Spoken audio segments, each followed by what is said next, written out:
नमस्ते। The UPSC podcast channel में आपका स्वागत है।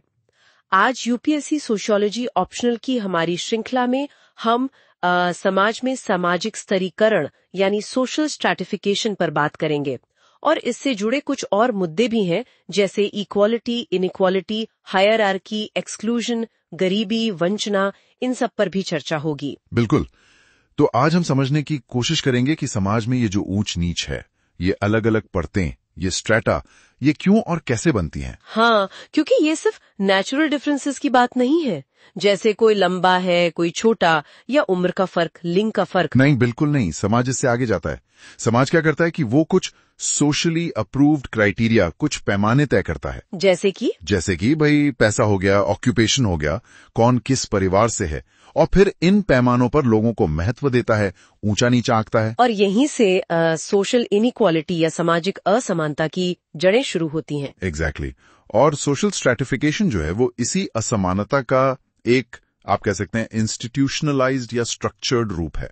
मतलब समाज का अलग अलग स्तरों या लेयर्स, स्ट्रैटा में बंट जाना। हाँ, जैसे भारत में आप जाति व्यवस्था को देख लीजिए, या फिर आर्थिक आधार पर बनने वाले क्लास को।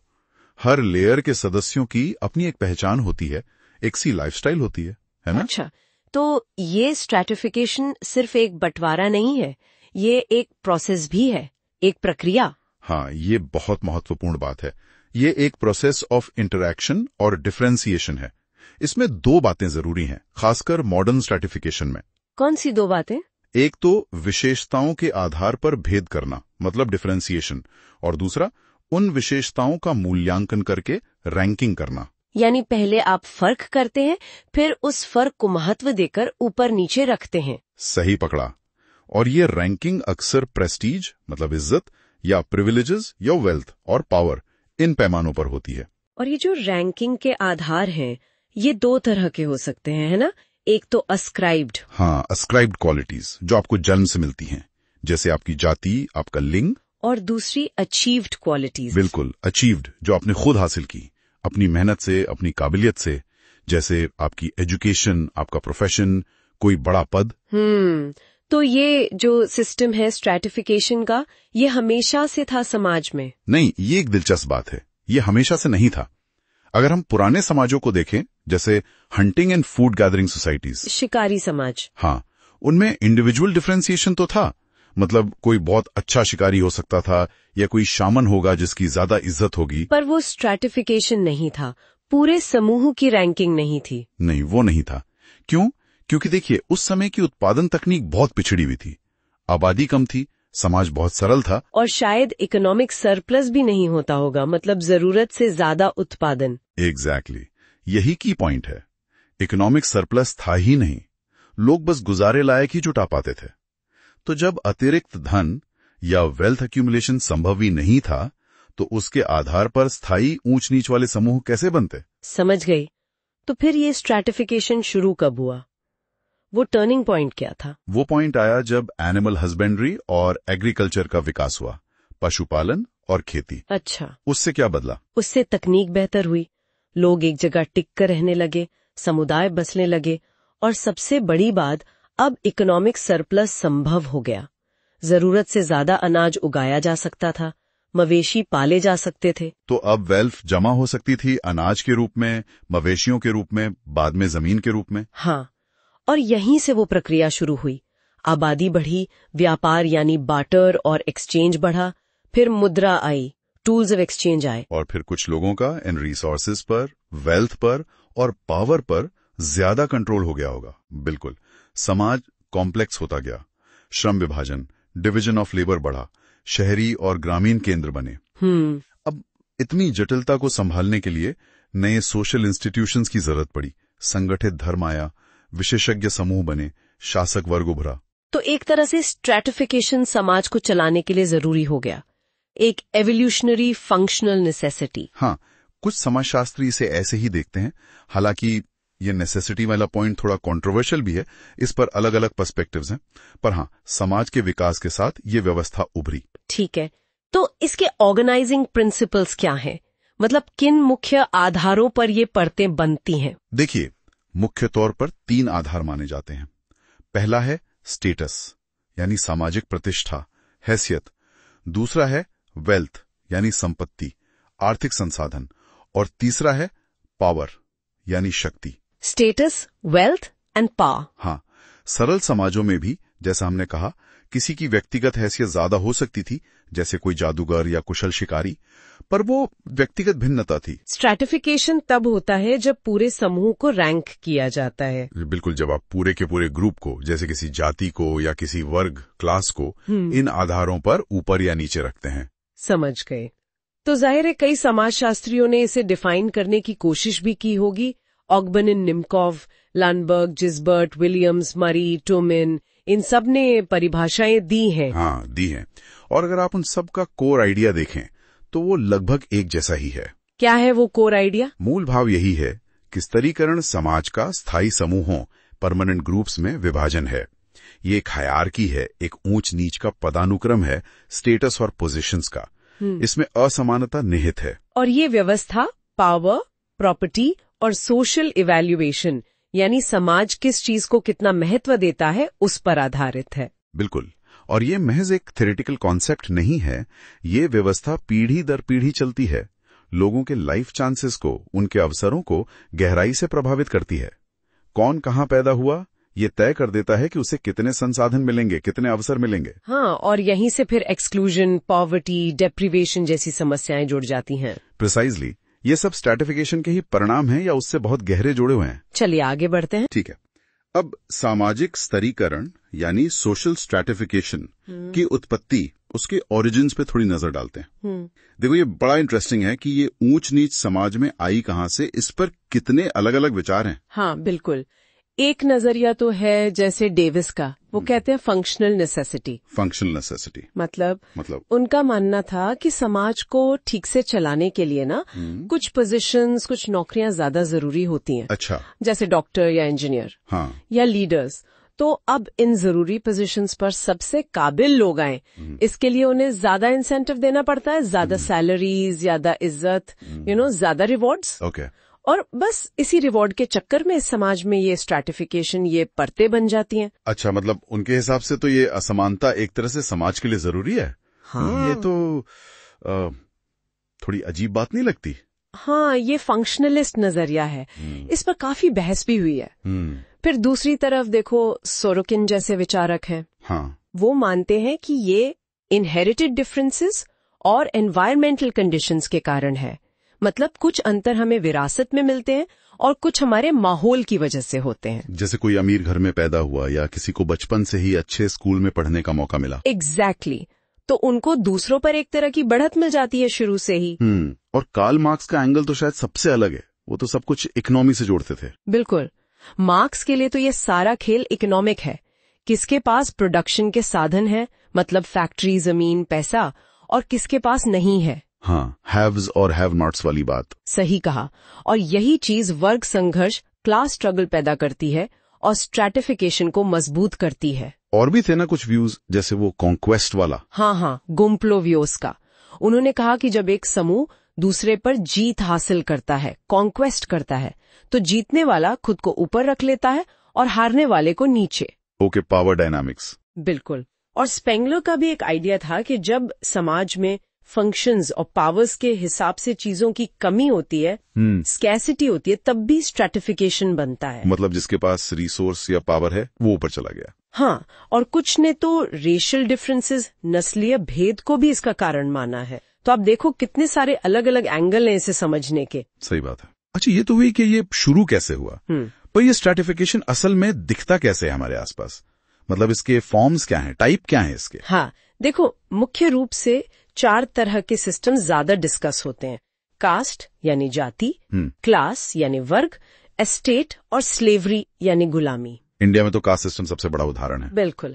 कास्ट एक हेरिडिटरी एंडोगेमस समूह है, मतलब जाति जन्म से मिलती है और शादी भी अक्सर अपनी ही जाति में होती है या होती थी। हाँ, और पारंपरिक तौर पर तो प्रोफेशन, अधिकार सब जन्म से ही तय होता था। जैसे वो वर्ण व्यवस्था थी, ब्राह्मण, क्षत्रिय, वैश्य, शूद्र। सही। आजकल खासकर शहरों में या मॉडर्न सोसाइटीज में क्लास वाला सिस्टम ज्यादा हावी लगता है। हाँ, क्लास सिस्टम।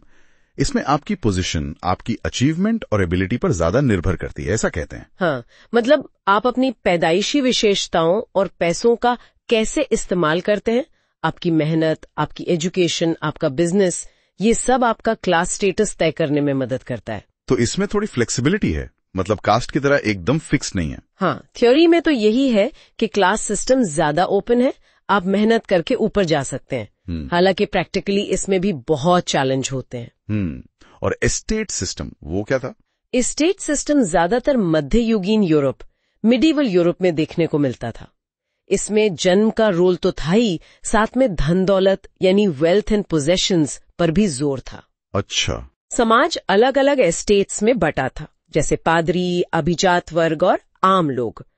हर एस्टेट के अपने कानूनी अधिकार और कर्तव्य होते थे, एक तरह का फिक्स्ड दर्जा था। ओके, और चौथा?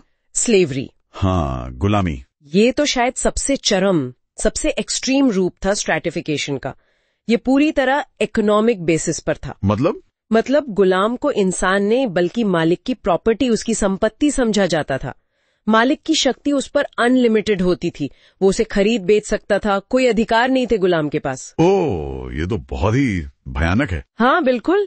तो ये 4 मुख्य फॉर्म्स हैं। तो इन सब अलग अलग फॉर्म्स को देखकर क्या हम स्ट्रैटिफिकेशन की कुछ कॉमन कैरेक्टरिस्टिक्स बता सकते हैं? कुछ ऐसी बातें जो सब में दिखती हों? हाँ बिल्कुल, कई कॉमन बातें निकल कर आती हैं। पहली और शायद सबसे जरूरी कि ये यूनिवर्सल है। यूनिवर्सल मतलब दुनिया की हर सोसाइटी में है? हाँ, ऐसा कोई समाज नहीं मिला है जहां किसी न किसी रूप में स्ट्रैटिफिकेशन न हो। हाँ, उसका रूप अलग हो सकता है, इंटेंसिटी अलग हो सकती है, पर होता जरूर है। सोरोकिन ने कहा भी था, सभी स्थायी संगठित समूह स्तरीकृत होते हैं। ओके, ये तो बड़ा दावा है। तो पहली बात हुई यूनिवर्सल, और दूसरी बात ये सोशल है। सोशल मतलब समाज ने बनाया है, नेचुरल नहीं है। हाँ, काफी हद तक। देखो, बायोलॉजिकल गुण जैसे उम्र, लिंग या फिजिकल ताकत, इनका थोड़ा रोल हो सकता है, पर स्ट्रैटिफिकेशन सिर्फ इन पर बेस्ड नहीं होता। अच्छा। समाज में आपकी एजुकेशन, आपकी प्रॉपर्टी, आपकी पावर, आपका एक्सपीरियंस, आपकी पर्सनालिटी, आपका कैरेक्टर, ये सब चीजें ज्यादा महत्वपूर्ण होती हैं आपका सोशल स्टेटस तय करने में। स्टेटस सिर्फ दिखने से या ताकत से नहीं बनता। समझ गया। तो यूनिवर्सल है, सोशल है, और तीसरा, ये बहुत पुराना है, एंशिएंट है। ये कोई मॉडर्न फिनोमिनन नहीं है। अच्छा, कब से है ये? अरे बहुत पहले से। छोटे घुमंतू कबीलों में भी शायद कुछ लीडर होते होंगे, कुछ फॉलोअर। प्राचीन सभ्यताओं को देखो, मिस्र, मेसोपोटामिया, भारत, चीन, सब जगह अमीर, गरीब, शक्तिशाली, कमजोर, शासक, शासित का भेद साफ दिखता है। प्लेटो और कौटिल्य जैसे विचारकों ने भी अपने समय की राजनीतिक, सामाजिक, आर्थिक असमानताओं पर लिखा है। वाह, मतलब ये हजारों साल से चला आ रहा है। हाँ जी। चौथी विशेषता है कि इसके रूप डाइवर्स हैं, विविध हैं। वो तो हमने देखा ही अभी, कास्ट, क्लास, एस्टेट, स्लेवरी। बिल्कुल, हर समाज में ये एक जैसा नहीं होता। आज की दुनिया में क्लास, कास्ट, एस्टेट मुख्य रूप हैं। भारत में जाति एक बहुत ही खास रूप ले लेती है, जैसे 4 वर्णों की बात होती है। प्राचीन ग्रीस में देखो तो स्वतंत्र नागरिक थे और दास थे। रोम में पेट्रिशियन, अभिजात और प्लेबियन आम लोग थे। मतलब हर जगह अपनी कहानी है। सही है। Universal, social, ancient, diverse forms, और कुछ? हाँ, एक और बहुत जरूरी बात, 5वीं, ये कॉन्सिक्वेंशियल है। मतलब इसके नतीजे होते हैं और बहुत गहरे नतीजे होते हैं। अच्छा, किस तरह के नतीजे? देखो, इसके 2 बड़े नतीजे माने जाते हैं। एक है लाइफ चांसेस और दूसरा है लाइफस्टाइल। लाइफ चांसेस और लाइफस्टाइल, ये क्या है? लाइफ चांसेस का मतलब है आपके जीवन में अच्छी चीजों के मौके कितने हैं, जैसे आपके जीने की संभावना कितनी है, आपकी फिजिकल और मेंटल हेल्थ कैसी रहेगी, आपको अच्छी एजुकेशन के कितने मौके मिलेंगे, जरूरत पड़ने पर आपको न्याय मिलने की कितनी संभावना है। ओह, यहाँ तक कि आपकी शादीशुदा जिंदगी कैसी होगी, उसमें संघर्ष या तलाक की संभावना कितनी होगी, ये भी कहीं न कहीं आपके सोशल स्ट्रैटम से जुड़ा हो सकता है। बाप रे, मतलब ये इतना गहरा असर डालता है। हाँ, माना जाता है कि एक क्लास या स्ट्रैटम के लोगों के लाइफ चांसेस मोटे तौर पर समान होते हैं, पर अलग अलग क्लास के लोगों के लाइफ चांसेस में जमीन आसमान का फर्क हो सकता है। ये तो सोचने वाली बात है। और दूसरा था लाइफस्टाइल। हाँ, लाइफस्टाइल ये दिखाता है कि आप जीते कैसे हैं, आपका रहन सहन कैसा है। ये एक तरह से आपके सोशल स्टेटस का प्रतीक बन जाता है। जैसे आप किस इलाके में रहते हैं, कौन सी कॉलोनी ज्यादा प्रतिष्ठित मानी जाती है, आपका घर कैसा है, बड़ा है, छोटा है, उसमें सुविधाएं कैसी हैं, आप मनोरंजन कैसे करते हैं, मॉल में घूमते हैं, क्लब जाते हैं या लोकल पार्क में, हाँ, कपड़े कैसे पहनते हैं, ब्रांडेड या नॉन ब्रांडेड, कौन सी भाषा बोलते हैं, कौन सी किताबें पढ़ते हैं या कौन से टीवी शो देखते हैं, ये सब चीजें मिलकर एक तरह का सब कल्चर बना देती हैं। सब कल्चर? हाँ, मतलब एक बड़े कल्चर के अंदर ही एक छोटा कल्चर जो एक खास वर्ग या ग्रुप की पहचान बन जाता है और उसे दूसरों से अलग दिखाता है। सोचो, दिल्ली की किसी पॉश कॉलोनी का लाइफस्टाइल और किसी साधारण मिडिल क्लास इलाके या झुग्गी का लाइफस्टाइल कितना अलग होता है ना? बिल्कुल बिल्कुल, ये तो रोज दिखता है। तो समाज में ये जो परतें हैं, ये सिर्फ नाम की नहीं है, ये असल में तय करती हैं कि हमें मौके कैसे मिलेंगे और हम जिंदगी कैसे जिएंगे। एग्जैक्टली। ये स्ट्रैटिफिकेशन हमारी पूरी जिंदगी को शेप करता है, हमारे अवसरों को, हमारे जीने के ढंग को। ठीक है, अब हम इक्वालिटी के कॉन्सेप्ट पे चर्चा करेंगे। ये सुनने में जितना सीधा लगता है शायद उतना है नहीं। हाँ बिल्कुल, ये काफी मॉडर्न वैल्यू है। Nation states, political egalitarianism, social justice, इन सब के डेवलपमेंट से जुड़ा हुआ है। हाँ, और इसकी जड़ें तो वो फ्रेंच रेवोल्यूशन वाले नारे में है, लिबर्टी, इक्वालिटी, फ्रेटर्निटी, 1789। एग्जैक्टली, क्योंकि उससे पहले के समाज देखो, चाहे भारत का कास्ट बेस्ड सिस्टम हो या पश्चिम की फ्यूडल सोसाइटीज, वो तो इनहेरेंटली इनइगैलिटेरियन थे, मतलब बराबरी पर आधारित थे ही नहीं। तो ये बराबरी का जो आइडिया है, ये रेनेसांस और इनलाइटनमेंट के बाद ही ज्यादा उभरा है ना? हाँ, P.S. Sorokin ने तो कहा भी था कि भाई ऐसी सोसाइटी जहां कोई स्ट्रैटिफिकेशन ना हो, सब सदस्य बराबर हों, ये एक मिथ है। इतिहास में ऐसा कभी हुआ नहीं है। अच्छा। और ये कॉन्सेप्ट भी धीरे धीरे डेवलप हुआ है, एकदम से नहीं आ गया। कैसे? मतलब क्या स्टेप्स थे? देखो, फ्रेंच रेवोल्यूशन में जो पहली मांग थी वो थी इक्वालिटी बिफोर लॉ, मतलब कानून की नजर में सब बराबर। हाँ, ये तो बेसिक लगता है अब। उस समय ये बहुत बड़ी बात थी। फिर आई पॉलिटिकल इक्वालिटी की बात, जिससे यूनिवर्सल अडल्ट सफरेज आया, यानी सबको वोट देने का अधिकार। 1 पर्सन 1 वोट 1 वोट 1 वैल्यू। बिल्कुल। और टर्नर ने लिखा भी है कि मॉडर्न इक्वालिटी का जो विचार है वो सिटीजनशिप के इवोल्यूशन से जुड़ा हुआ है। आप नागरिक हैं तो आप बराबर हैं, कम से कम कानून और राजनीति में। हाँ, पर लेकिन फिर वो एक्सप्लॉयटेटिव कैपिटलिस्ट सिस्टम वाली बात आ गई। जब उसकी आलोचना बढ़ी तो आवाज उठी सोशियो इकोनॉमिक इक्वालिटी की। सही। मार्क्सिस्ट स्कॉलर्स का यही तो तर्क था कि अगर सोशियो इकोनॉमिक बराबरी नहीं है तो ये कानूनी और राजनीतिक बराबरी वो बस दिखावा है, इल्यूजरी है। मतलब कहने के लिए बराबर है पर असल में नहीं। हाँ, क्या एक मजदूर और एक मिलियनियर के लिए जस्टिस पाना एक जैसा आसान है? शायद नहीं। तो इसी के चलते फिर वो वेलफेयर स्टेट का आइडिया आया, लैंड रिफॉर्म्स हुए, टैक्स रिफॉर्म्स की बात हुई कि भाई थोड़ी इकोनॉमिक बराबरी भी लाई जाए। और इसी कॉन्टेक्स्ट में जॉन रॉल्स की किताब अ थ्योरी ऑफ जस्टिस बहुत इंपॉर्टेंट मानी जाती है। हाँ, बहुत ज्यादा। रॉल्स ने ये माना कि देखो, समाज में कुछ इनइक्वालिटीज तो रहेंगी। कोई अमीर घर में पैदा होता है, किसी का इनहेरिटेंस है, कोई ज्यादा मोटिवेटेड है। हाँ, ये तो होता ही है। लेकिन उन्होंने जोर दिया कि एक जस्ट सोसाइटी, एक न्यायपूर्ण समाज को इन इनइक्वालिटीज को कम करने के तरीके ढूंढने चाहिए, खासकर उन एरियाज में जहां वो कर सकती है।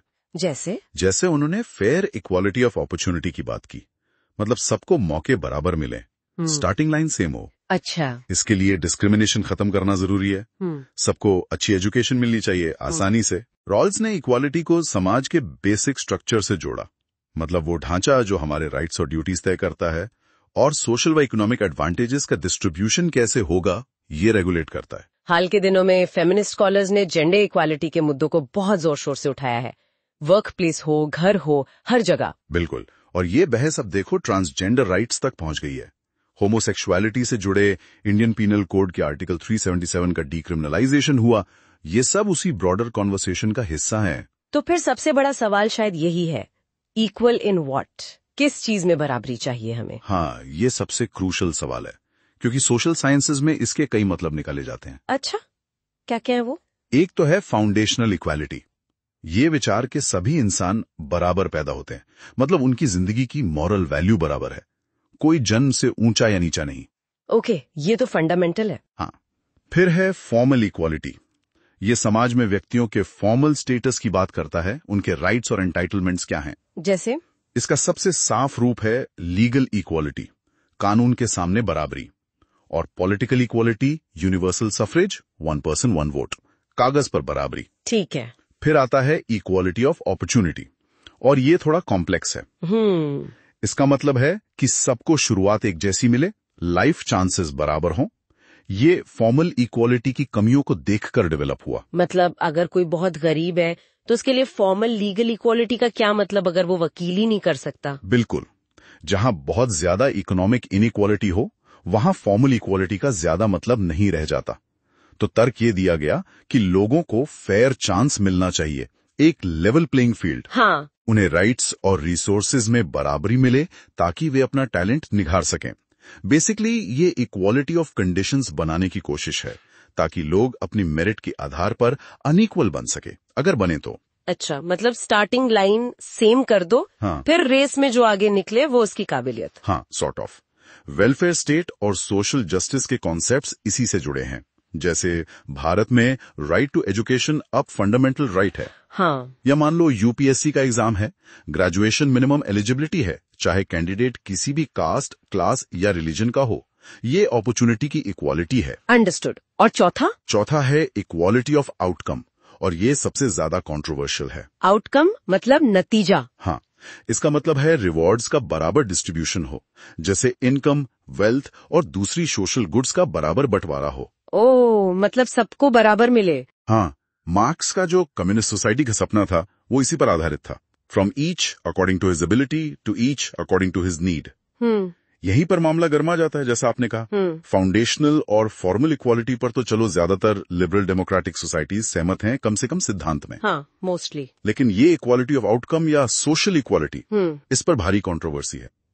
इसके पक्ष में क्या तर्क दिए जाते हैं? पक्ष में कहा जाता है कि भाई इससे सोशल कोहेजन और कम्युनिटी की भावना मजबूत होती है, एक कॉमन आइडेंटिटी बनती है, शेयर्ड इंटरेस्ट बनते हैं। अच्छा। ये जस्टिस को प्रमोट करती है। क्यों?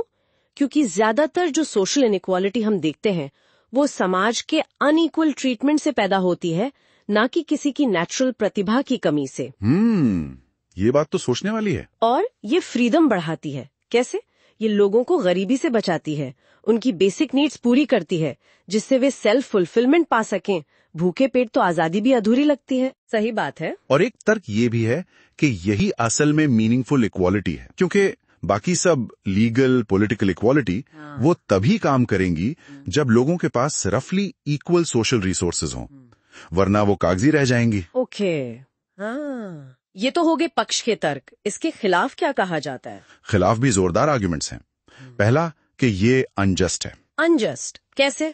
क्योंकि ये अनइक्वल्स को इक्वली ट्रीट करती है। ये लोगों को उनके टैलेंट, उनकी मेहनत, उनकी कैपेसिटी के हिसाब से रिवॉर्ड नहीं देती। जिसने ज्यादा मेहनत की उसे भी उतना ही मिले जितना कम करने वाले को। ये कहाँ का न्याय है? ये भी एक पॉइंट है। दूसरा, इससे इकोनॉमिक स्टैग्नेशन आता है। हाँ। जब पता है कि सबको बराबरी मिलना है, हाँ। तो ज्यादा मेहनत करने का इंसेंटिव खत्म हो जाता है। हाँ। एस्पिरेशंस मर जाती हैं। हाँ, मोटिवेशन कम हो सकता है। तीसरा, इसे पाने के लिए बहुत ज्यादा स्टेट इंटरवेंशन और सोशल इंजीनियरिंग की जरूरत पड़ती है। सरकार को लोगों की जिंदगी में बहुत दखल देना पड़ेगा, और ये हमेशा इंडिविजुअल लिबर्टी को कम करता है। मतलब सरकार तय करेगी कि किसको कितना मिलेगा। कुछ वैसा ही। और चौथा आर्ग्यूमेंट है कि इससे एक रास्ता आती है, ड्रैब यूनिफॉर्मिटी। समाज की डाइवर्सिटी, उसकी वाइटैलिटी खत्म हो जाती है। सब कुछ एक जैसा, बोरिंग। तो मतलब एक पूरी तरह से इगैलिटेरियन सोसाइटी का सपना, जहाँ सब बिल्कुल बराबर हो, जैसा मार्क्स ने भी सोचा था। हाँ। वो शायद सपना ही लगता है। हाँ, लगता तो यही है। असलियत में ऐसी सोसाइटी शायद ही कभी बन पाए। जैसा P.A. सोरोकिन ने कहा था, बिना स्ट्रेटिफिकेशन वाला समाज तो मिथ है। हाँ। कुछ ना कुछ हायरार्की, कुछ ना कुछ इनइक्वालिटी तो शायद हमेशा रहेगी। हाँ, लगता तो यही है। चलिए अब आगे बढ़ते हैं। ठीक है, तो अब आते हैं असमानता यानी इनइक्वालिटी के कॉन्सेप्ट पर। हमारे समाज में देखें तो कितनी तरह की डाइवर्सिटी है ना? उम्र, लिंग, रेस जैसे बायोलॉजिकल एट्रीब्यूट्स हैं। फिर कोई कितना इंटेलिजेंट है या कितना मोटिवेटेड, साइकोलॉजिकल एट्रीब्यूट्स।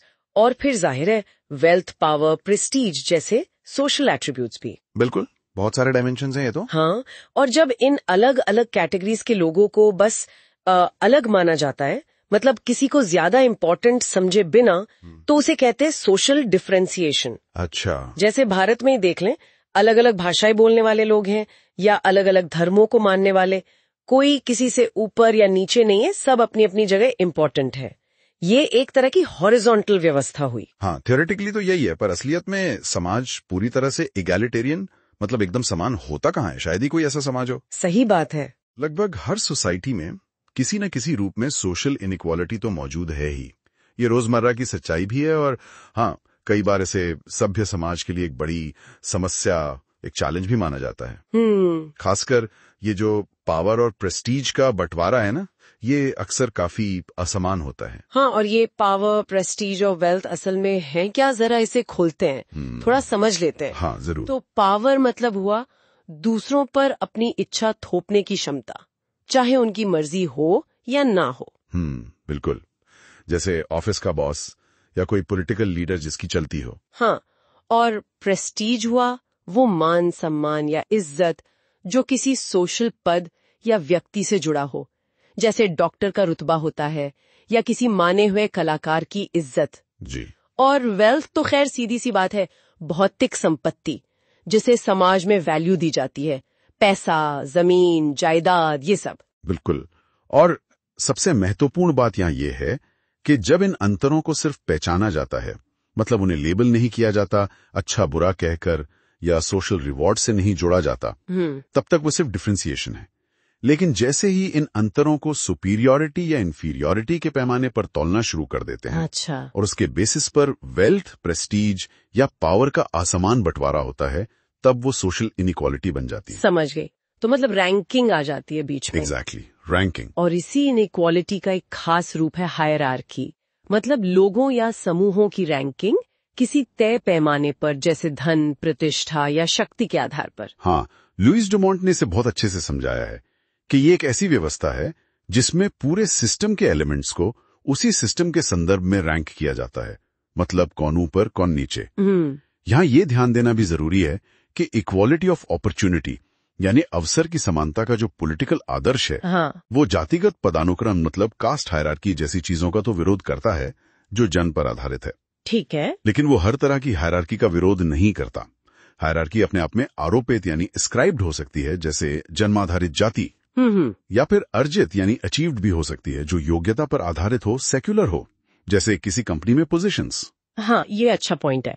और इसका सबसे क्लासिक उदाहरण तो भारत की पारंपरिक जाति व्यवस्था ही है। बिल्कुल, 4 वर्ण, ब्राह्मण, क्षत्रिय, वैश्य, शूद्र, और फिर एक 5वां समूह जिन्हें अछूत कहा जाता था। और हर जाति में फिर कई उपजातियां, मतलब जातीज, जो अक्सर पेशे से जुड़ी होती थीं, बढ़ाई, सुनार, कुम्हार वगैरह वगैरह। हाँ, और इन जातियों की रैंकिंग का आधार क्या था? वो था रिचुअल प्यूरिटी, यानी एक तरह की धार्मिक शुद्धता। अच्छा, ब्राह्मणों को सबसे ऊपर माना जाता था, पवित्रता, ज्ञान के स्रोत, और दूसरी तरफ अछूतों को बिल्कुल अशुद्ध माना जाता था, जिन्हें वो काम करने पड़ते थे जो मैले समझे जाते थे, और उन्हें बाकी समाज से अलग थलग रहना पड़ता था। यहाँ तक कि उनकी परछाई भी। हाँ, माना जाता था कि उनकी परछाई भी भोजन को अशुद्ध कर सकती है। और आमतौर पर प्रतिष्ठा का ये जो पदानुक्रम था, ये पावर के पदानुक्रम से भी जुड़ा था। कैसे? जैसे ब्राह्मण अक्सर कानून के संरक्षक माने जाते थे, नियम बनाने वाले, और वेल्थ यानी धन दौलत भी अक्सर इसी हायरार्की से जुड़ी थी।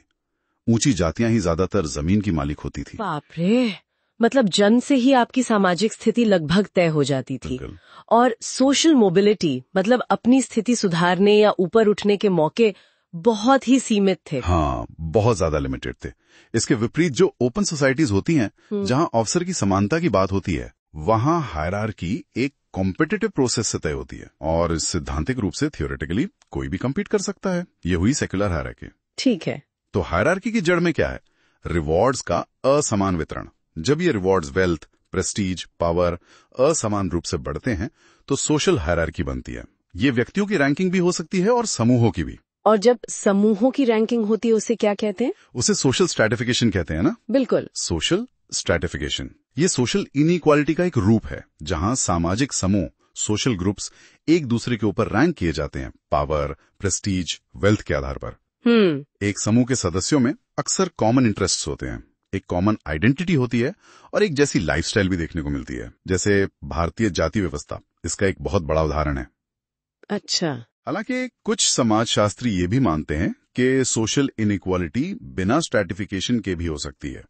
मतलब जरूरी नहीं कि हमेशा साफ साफ बटे हुए ग्रुप्स हों। ओह, कैसे? कुछ का मानना है कि पश्चिमी औद्योगिक समाजों में, खासकर यूएसए में, अब शायद वो पुराने किस्म का क्लास सिस्टम नहीं रहा। उसकी जगह पदों मतलब ऑक्यूपेशनल स्टेटसेस का एक कंटिन्यूअस हायरार्की आ गया है। मतलब व्यक्तियों की रैंकिंग होती है उनके काम या पद के हिसाब से, ना कि पूरे समूहों की। एक तरह का स्पेक्ट्रम बन गया है, ना कि साफ कटे हुए डब्बे। अच्छा, ये इंटरेस्टिंग है। तो इस स्ट्रैटिफिकेशन या इनइक्वालिटी के भी दो तरीके हो सकते हैं, एक क्यूमुलेटिव और दूसरा डिस्पर्स्ड। ये क्या है? हाँ, ये समझना जरूरी है। क्यूमुलेटिव इनइक्वालिटी तब होती है जब एक समूह समाज के सभी रिवॉर्ड्स मतलब वेल्थ, प्रेस्टीज, पावर, एजुकेशन, सब मामलों में या तो ऊंचा होता है या फिर नीचा। सब एक साथ? हाँ, सब एक साथ। कार्ल मार्क्स का मानना था कि इनइक्वालिटी अक्सर क्यूमुलेटिव ही होती है। पारंपरिक जाति व्यवस्था खासकर उत्तर भारत में इसका बढ़िया उदाहरण थी। ब्राह्मण लगभग हर पैमाने पर ऊपर थे और अछूत हर पैमाने पर नीचे। समझ गई। और डिस्पर्स्ड इनइक्वालिटी? डिस्पर्स्ड इनइक्वालिटी वो होती है जब कोई समूह एक डायमेंशन पर तो ऊंचा हो, पर जरूरी नहीं कि बाकियों पर भी ऊंचा हो। मतलब चीजें थोड़ी मिक्स हो जाती हैं। अच्छा से जैसे आधुनिक भारत में यहाँ क्यूमुलेटिव इनइक्वालिटी की जगह अब डिस्पर्स्ड इनइक्वालिटी ज्यादा देखने को मिलती है। क्यों? ऐसा क्यों हुआ? इसकी कई वजह है। सरकार की नीतियां जैसे आरक्षण, एजुकेशन, नौकरियों, राजनीति में रिजर्वेशन, फिर भूमि सुधार यानी लैंड रिफॉर्म्स, इन सब में असर डाला है। तो हो सकता है कि ब्राह्मणों की रिचुअल स्थिति आज भी ऊंची मानी जाए, पर पिछले कुछ दशकों में कई निचली मानी जाने वाली जातियों ने शिक्षा में, शक्ति में और धन में काफी तरक्की की है। हाँ, ये तो देखा है। शिक्षा और आरक्षण से आर्थिक स्थिति सुधरी और अपनी संख्या, अपनी न्यूमेरिकल मेजॉरिटी के बल पर राजनीतिक शक्ति बढ़ी। वोट बैंक पॉलिटिक्स जिसे कहते हैं। हाँ, उदाहरण जैसे यूपी बिहार के यादव समुदाय हैं, पश्चिमी यूपी के जाटव हैं, राजस्थान के मीणा समुदाय हैं। इन्होंने पॉलिटिकल पावर हासिल की है। बिल्कुल। इसी से जुड़े गर्हार्ड लेंस्की के दो कॉन्सेप्ट्स हैं, स्टेटस क्रिस्टलाइजेशन और स्टेटस इनकंसिस्टेंसी। जरा इनके बारे में बताएं। हाँ, ये लेंस्की के कॉन्सेप्ट्स इसी क्यूमुलेटिव और डिस्पर्स्ड वाली बात से जुड़े हैं। स्टेटस क्रिस्टलाइजेशन वही है जब कोई व्यक्ति या समूह सभी तीनों डायमेंशंस वेल्थ, प्रेस्टीज, पावर पर या तो हाई हो या लो हो, मतलब स्थिति बिल्कुल साफ है, क्रिस्टलाइज्ड है, जैसे पारंपरिक जाति व्यवस्था। ठीक है, क्यूमुलेटिव जैसा। हाँ, बिल्कुल। और स्टेटस इनकंसिस्टेंसी तब होती है जब कोई एक डायमेंशन पर तो हाई हो पर दूसरे पर लो हो, मतलब स्थिति में एक तरह का विरोधाभास है। ये डिस्पर्स्ड इनइक्वालिटी जैसी स्थिति है, जैसे आज के भारत में। हाँ, जैसे आधुनिक भारत में जाति व्यवस्था। और इस इनकंसिस्टेंसी का नतीजा क्या होता है? इसका असर क्या पड़ता है समाज पर या व्यक्ति पर? देखिए, इससे अक्सर सापेक्ष वंचना यानी रिलेटिव डेप्रिवेशन की भावना पैदा होती है। लोगों को लगता है कि वो एक मामले में तो आगे हैं, पर दूसरे मामले में उन्हें पीछे रखा जा रहा है या उनका हक मारा जा रहा है। फ्रस्ट्रेशन। हाँ, फ्रस्ट्रेशन। और ये भावना फिर विरोध यानी प्रोटेस्ट और संघर्ष यानी कॉन्फ्लिक्ट को जन्म दे सकती है। डॉक्टर अंबेडकर का उदाहरण देखें ना। हाँ, बताइए। शिक्षा के मामले में उनका स्टेटस कितना हाई था। वो इतने पढ़े लिखे थे, लेकिन जातिगत रिचुअल हायरार्की में वे और उनकी जाति महार सबसे निचले पायदान पर थे। सही बात है। इस जबरदस्त स्टेटस एंड कंसिस्टेंसी ने उनमें और उनके समुदाय में एक गुस्सा, एक बेचैनी पैदा की। इसने कलेक्टिव मोबिलाइजेशन यानी सामूहिक गोलबंदी को बहुत बल दिया और उस शोषणकारी जाति व्यवस्था के खिलाफ एक बड़ा विरोध खड़ा हुआ। अंबेडकर ने तो दलितों की मुक्ति के लिए एनाइलेशन ऑफ कास्ट मतलब जाति के पूरी तरह खात्मे का ही आह्वान किया था। दलित आंदोलन क्यों उभरा, उसकी ये एक बहुत महत्वपूर्ण व्याख्या है। हालांकि ये अकेली व्याख्या नहीं है, और भी कारण थे, पर ये इनकंसिस्टेंसी एक बड़ा फैक्टर था। ये स्टेटस इनकंसिस्टेंसी वाली बात तो आज भी समाज में बहुत रेलेवेंट लगती है। कई तरह की टेंशन्स इसी से जुड़ी हो सकती हैं। बिल्कुल, ये आज भी समाज में बहुत सारी हलचल और बदलावों की जड़ में है। चलिए, इस पर और सोचने की जरूरत है। अब आगे बढ़ते हैं। ठीक है, अब हम आंद्रे बेतेई की क्लासिफिकेशन पे आते हैं। दो तरह के स्ट्रैटिफिकेशन सिस्टम्स की बात की है उन्होंने, हार्मोनिक और डिसहार्मोनिक। हाँ, हार्मोनिक सिस्टम ऑफ स्ट्रैटिफिकेशन और डिसहार्मोनिक सिस्टम ऑफ स्ट्रैटिफिकेशन। तो ये है क्या और इनमें मतलब क्या फर्क है? चलिए ये देखते हैं। तो पहला वाला हार्मोनिक सिस्टम, यहाँ फंडा ये है कि समाज के जो नियम कायदे, जो नॉर्म्स और वैल्यूज हैं, वही सोशल इनइक्वालिटी को, ऊंच नीच को सही ठहराते हैं। मतलब सिस्टम खुद ही बोल रहा है कि हाँ भाई, ये हायरार्की ठीक है, ये जायज है। बिल्कुल। और इसका सबसे क्लासिक उदाहरण, जैसा आपने कहा, पारंपरिक जाति व्यवस्था है। हाँ, वो ऋग्वेद वाला उदाहरण, पुरुष सूक्त का। हाँ, एग्जैक्टली। उसमें जैसे बताया गया है कि ब्रह्मा के अलग अलग अंगों से वर्णों की उत्पत्ति हुई, मुख से ब्राह्मण, भुजाओं से क्षत्रिय वगैरह। तो जिस अंग से उत्पत्ति हुई वो शायद उस समय का स्टेटस दिखाता था, शायद। हालांकि श्लोक में सीधे तौर पे ऐसा नहीं कहा गया है। ये भी हो सकता है कि ये बाद में जोड़ी गई व्याख्या हो, मतलब एक तरह की पोस्ट फैक्टो रैशनलाइजेशन। अच्छा, कि जो फंक्शंस और स्टेटस थे उनको सही ठहराने के लिए ये कहानी गढ़ी गई हो। हाँ, ये बात भी है। और फिर वो भगवत गीता वाला गुण सिद्धांत भी आ जाता है। गुणा थियरी। सही। उसमें कहा गया है कि भाई ईश्वर ने वर्णों के कर्तव्य और कार्य उनके अंदरूनी गुणों, उनकी कैपेबिलिटीज के आधार पे बांटे। 3 गुण बताए गए थे ना, सत्व, रजस, तमस। हाँ, सत्व मतलब ज्ञान, अच्छाई, ये ब्राह्मणों में प्रमुख। रजस यानी जुनून, वीरता, ये क्षत्रियों में प्रमुख। और वैश्यों में भी रजस और तमस का मिश्रण। और तमस मतलब डलनेस, लैक ऑफ क्रिएटिविटी, ये शूद्रों में प्रमुख। बिल्कुल। हालांकि देखिए, ये सिद्धांत ये नहीं बताता कि शुरुआत में लोगों में ये अलग अलग गुण आए कैसे। ये थोड़ा अस्पष्ट है। ये पॉइंट है। पर फिर भी इसने एक तरह का रैशनल सैंक्शन, एक तर्क संगत आधार देने की कोशिश तो की इस विभाजन को। हाँ, कोशिश तो की। ये कहा गया कि भगवान ने लोगों को इसलिए नहीं बांटा कि वो अलग अलग अंगों से बने थे, बल्कि इसलिए कि उनमें गुण और क्षमताएं अलग अलग थीं। और फिर कर्म का सिद्धांत, डॉक्ट्रिन ऑफ कर्मा, वो भी इसे और पक्का कर देता है। बिल्कुल। ये सिखाया गया कि अपने वर्ण के जो कर्तव्य हैं, अपना जो धर्म है, उसका ईमानदारी से पालन करो, तो अगले जन्म में ऊंचे वर्ण में जन्म मिलेगा और आखिर में मोक्ष भी मिल जाएगा। सही। और दिलचस्प बात यह है कि इसका असर इस दुनिया की बजाय परलोक पर, अदरवर्ल्डली बातों पर ज्यादा केंद्रित था। तो कुल मिलाकर पारंपरिक जाति व्यवस्था में समाज के नियम, उसके मूल्य, उसकी कहानियां, सब ने मिलकर इस सामाजिक असमानता को जायज ठहराया, उसको मजबूत किया। बिल्कुल। और बेतेई का तर्क यही है कि ऐसे हार्मोनिक सिस्टम में जहां मान्यताएं और असलियत एक ही दिशा में है, वहां असमानता से संघर्ष यानी कॉन्फ्लिक्ट पैदा नहीं होता, या बहुत कम होता है। क्यों? क्योंकि लोग उसे स्वीकार कर लेते हैं। हाँ, वो उसे व्यवस्था का या किस्मत का या धर्म का हिस्सा मान लेते हैं, तो सिस्टम में एक तरह की स्थिरता बनी रहती है। ठीक है, ये हुआ हार्मोनिक सिस्टम। अब आते हैं इसके उलट डिसहार्मोनिक सिस्टम पर। हाँ, डिसहार्मोनिक सिस्टम ऑफ स्ट्रेटिफिकेशन। ये वो सिस्टम है जहां समाज के नियम और मूल्य, मतलब कागज पर तो इक्वालिटी, समानता की बात करते हैं। बिल्कुल। लेकिन असलियत में जमीन पर इनइक्वालिटी भरी पड़ी है। हाँ, ये विरोधाभास है, कॉन्ट्रडिक्शन है। जैसे अपने यहाँ देख लीजिए, संविधान तो बराबरी, स्वतंत्रता, भाईचारे, इक्वालिटी, लिबर्टी, फ्रेटर्निटी की बात करता है। ये हमारे नॉर्म्स और वैल्यूज हैं, कम से कम आदर्श रूप में। सही कहा। पर असल जिंदगी में हम क्या देखते हैं? कितनी सोशियो इकोनॉमिक इनइक्वालिटीज हैं, कितनी राजनीतिक उपेक्षा, पॉलिटिकल मार्जिनलाइजेशन है कुछ ग्रुप्स का। और पूर्वाग्रह, प्रेजुडिसेस, भेदभाव, डिस्क्रिमिनेशन, ये सब मौजूद है। तो नियम कह रहे हैं सब बराबर, पर हकीकत कह रही है नहीं, सब बराबर नहीं है। और बेते कहते हैं कि जी विरोधाभास, यही कॉन्ट्रडिक्शन लोगों में ऊंची आकांक्षाएं, हाई एस्पिरेशंस जगाता है। अच्छा, कैसे? देखिए, जब सिस्टम कहता है कि आप बराबर हैं, आपको समान अवसर मिलने चाहिए, लेकिन असलियत में आपको वो नहीं मिलते, तो गुस्सा आता है। गुस्सा आता है और एक भावना पैदा होती है जिसे रिलेटिव डिप्रिवेशन कहते हैं, मतलब दूसरों के मुकाबले खुद को वंचित महसूस करना। हाँ, कि उनको वो मिल रहा है जो मुझे भी मिलना चाहिए था पर नहीं मिल रहा। एग्जैक्टली। और इसी भावना से फिर विरोध, प्रोटेस्ट और कभी कभी उग्र सामाजिक आंदोलन, रेडिकल सोशल मूवमेंट्स भी जन्म लेते हैं। ये तो हुई सिस्टम की बात, पर एक और बहुत बुनियादी सवाल उठता है। ये जो असमानता है समाज में, इनइक्वालिटी, ये प्राकृतिक है या सामाजिक, नेचुरल है या सोशल? ये बहुत गहरा सवाल है। क्या हमारे जैविक अंतर, जो बायोलॉजिकल डिफरेंसेस हैं, जैसे कोई लंबा है, कोई छोटा, कोई गोरा, कोई काला, क्या ये सामाजिक ऊंच नीच का आधार है? कई सिस्टम्स में तो ऐसा माना भी गया है। हाँ, बिल्कुल माना गया है।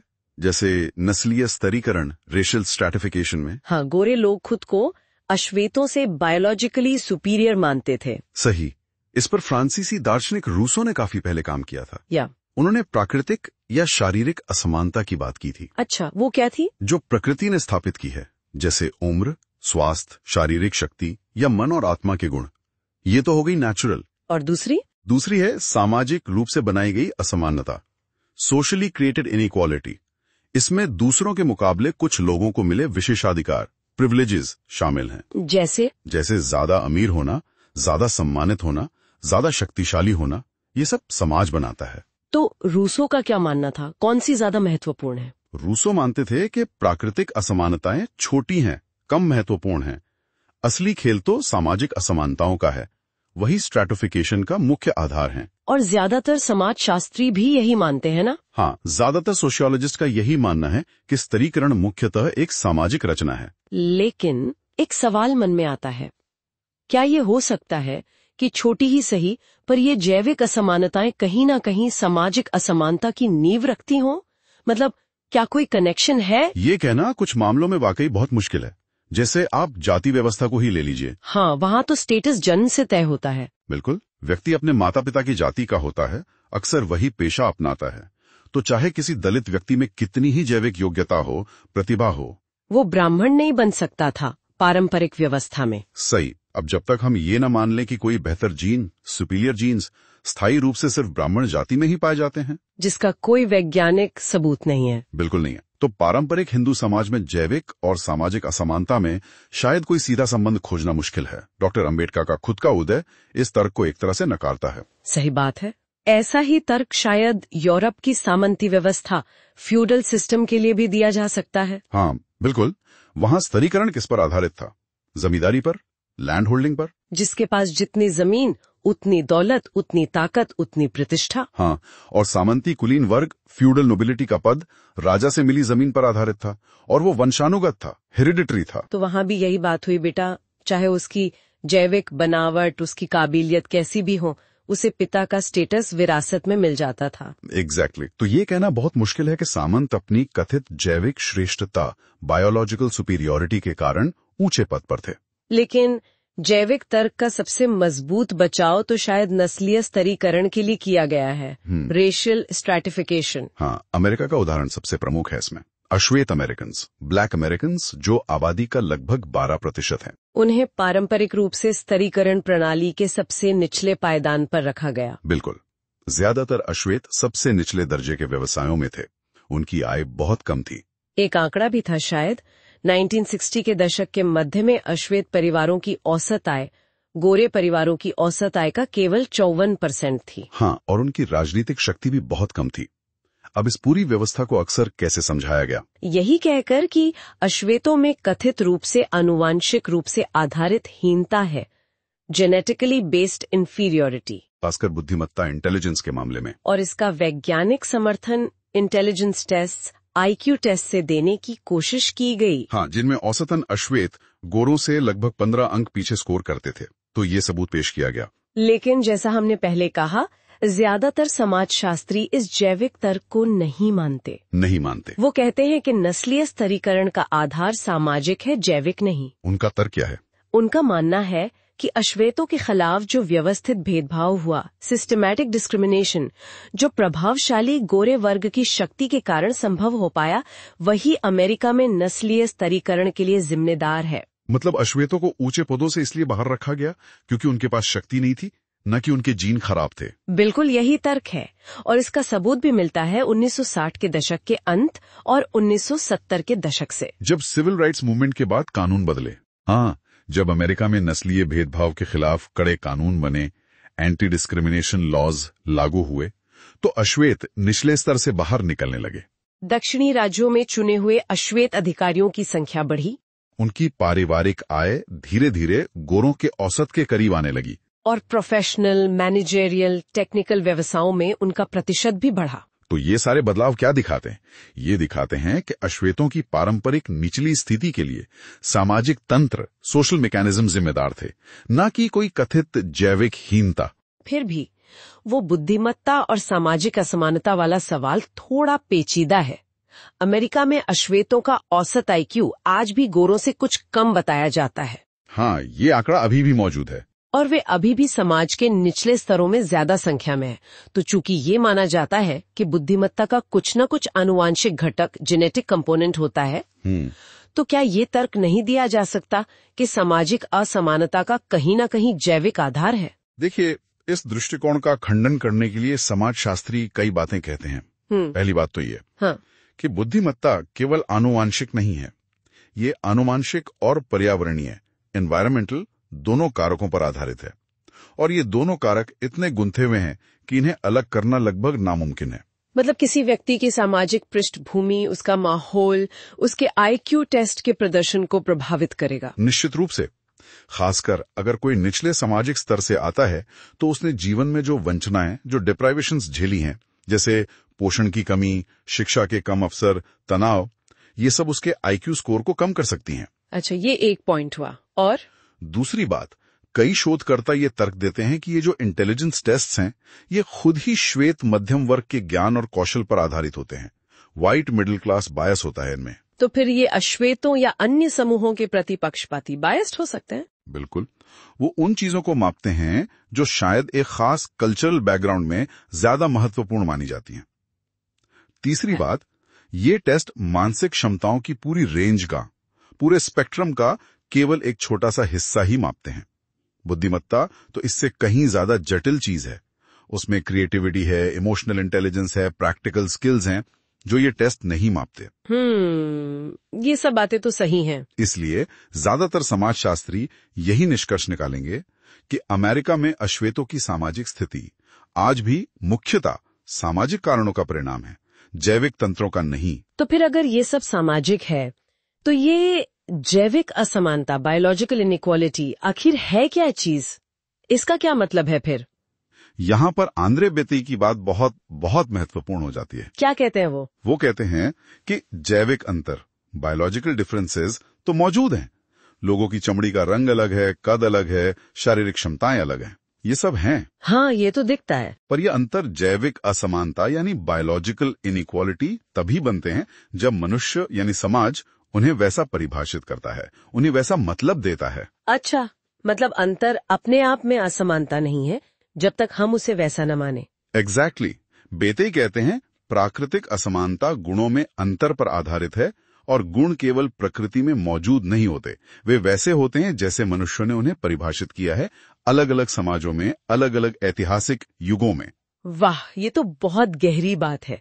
मतलब गुण भी समाज तय करता है। हाँ, जैविक कारक कई स्ट्रैटिफिकेशन सिस्टम्स में इसलिए महत्वपूर्ण हो जाते हैं क्योंकि अलग अलग संस्कृतियां उन्हें अलग अलग अर्थ, अलग अलग मीनिंग्स देती हैं। कोई उदाहरण? जैसे बुढ़ापा, ओल्ड एज को ही ले लीजिए। शारीरिक रूप से ये एक जैविक प्रक्रिया है। हाँ, लेकिन अलग अलग समाजों में इसका सामाजिक अर्थ बहुत अलग है। ऑस्ट्रेलिया के कुछ पारंपरिक आदिवासी समाजों में बुढ़ापा उच्च प्रतिष्ठा और शक्ति लाता है, क्योंकि बुजुर्ग ही जनजाति के मामलों का निर्देशन करते थे। सही। लेकिन आज के पश्चिमी समाजों में क्या होता है? बुजुर्गों को आमतौर पर पेंशन देकर काम से हटा दिया जाता है। वृद्धावस्था का अर्थ बिल्कुल अलग हो जाता। हाँ, चाहे हम उन्हें वरिष्ठ नागरिक, सीनियर सिटीजन कह लें, पर उस स्थिति में ज्यादा शक्ति या प्रतिष्ठा नहीं होती अक्सर। बिल्कुल। तो जैविक अवस्था वही है, पर सामाजिक मूल्यांकन अलग अलग। तथाकथित नस्लीय विशेषताएं, रेशियल कैरेक्टरिस्टिक्स का मूल्यांकन भी शायद इसी तरह होता है। हाँ, बिल्कुल। ऐसे मूल्य जो समय और स्थान के सापेक्ष होते हैं, रिलेटिव होते हैं।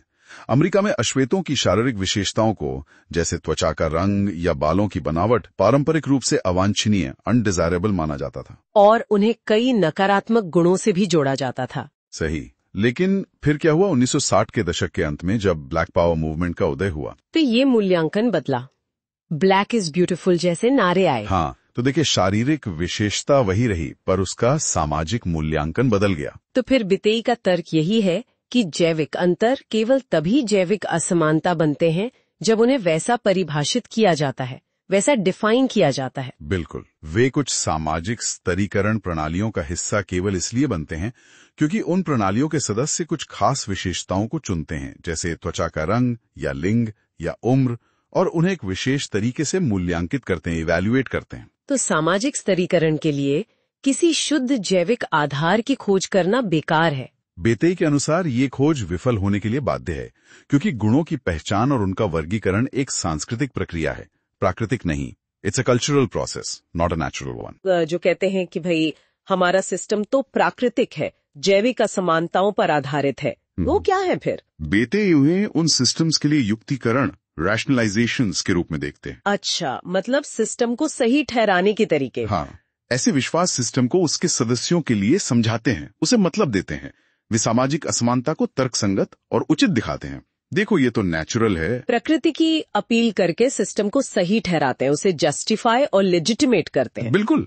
इस तरह एक सामाजिक युक्ति, एक सोशल कंट्राइवेंस जो इंसानों ने बनाई है, वो ऐसे लगने लगती है जैसे वो चीजों के प्राकृतिक क्रम पर, नेचुरल ऑर्डर ऑफ थिंग्स पर आधारित हो। तो संक्षेप में सार ये निकला कि जब प्राकृतिक या सामाजिक अंतरों का सामाजिक रूप से मूल्यांकन किया जाता है, हाँ, या उन्हें सामाजिक पुरस्कारों जैसे धन, शक्ति, प्रतिष्ठा, इन सोशल रिवॉर्ड से जोड़ा जाता है, फिर वो संहारकी का बनता है। और उसी से प्राकृतिक या सामाजिक असमानता पैदा होती है। बिल्कुल सही। अंतरों का सामाजिक मूल्यांकन ही असमानता की जड़ है। चलिए, ये हार्मोनिक डिसहार्मोनिक सिस्टम्स और नेचुरल वर्सेस सोशल इनइक्वालिटी की बात हुई। अब आगे बढ़ते हैं। ठीक है, तो अब हम आते हैं हायरार्की के कॉन्सेप्ट पर। विस्तार से समझते हैं इसे। हाँ, हायरार्की मतलब बहुत सुना है ये शब्द। बिल्कुल।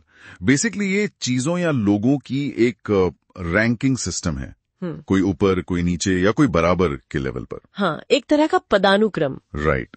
और सोशियोलॉजी में देखें तो ये स्टेटस मतलब सामाजिक स्थिति, अथॉरिटी यानी अधिकार, या फिर पावर, शक्ति, इनके आधार पर लोगों या ग्रुप्स की रैंकिंग होती है। और ये हमें समाज में हर जगह, हर इंस्टीट्यूशन में देखने को मिलती है ना? मतलब परिवार से लेकर, हाँ, परिवार, स्कूल, कॉलेज, दफ्तर, धर्म, और बड़े लेवल पर देखें तो पूरी सोसाइटी में ही ये मौजूद है। बिल्कुल। ये एक ग्रेडेशन या रैंकिंग सिस्टम ही है जो ये साफ दिखाता है कि समाज में भाई सबके साथ एक जैसा व्यवहार नहीं होता, लोगों को अलग अलग दर्जा दिया जाता है। उनके स्टेटस पर निर्भर करता है। हाँ, उनके स्टेटस पर। और हायरार्की से हमें ये समझने में मदद मिलती है कि समाज में ये सोशल इनइक्वालिटी मतलब सामाजिक असमानता और सोशल डिस्टेंस सामाजिक दूरी, ये सब कैसे मौजूद हैं।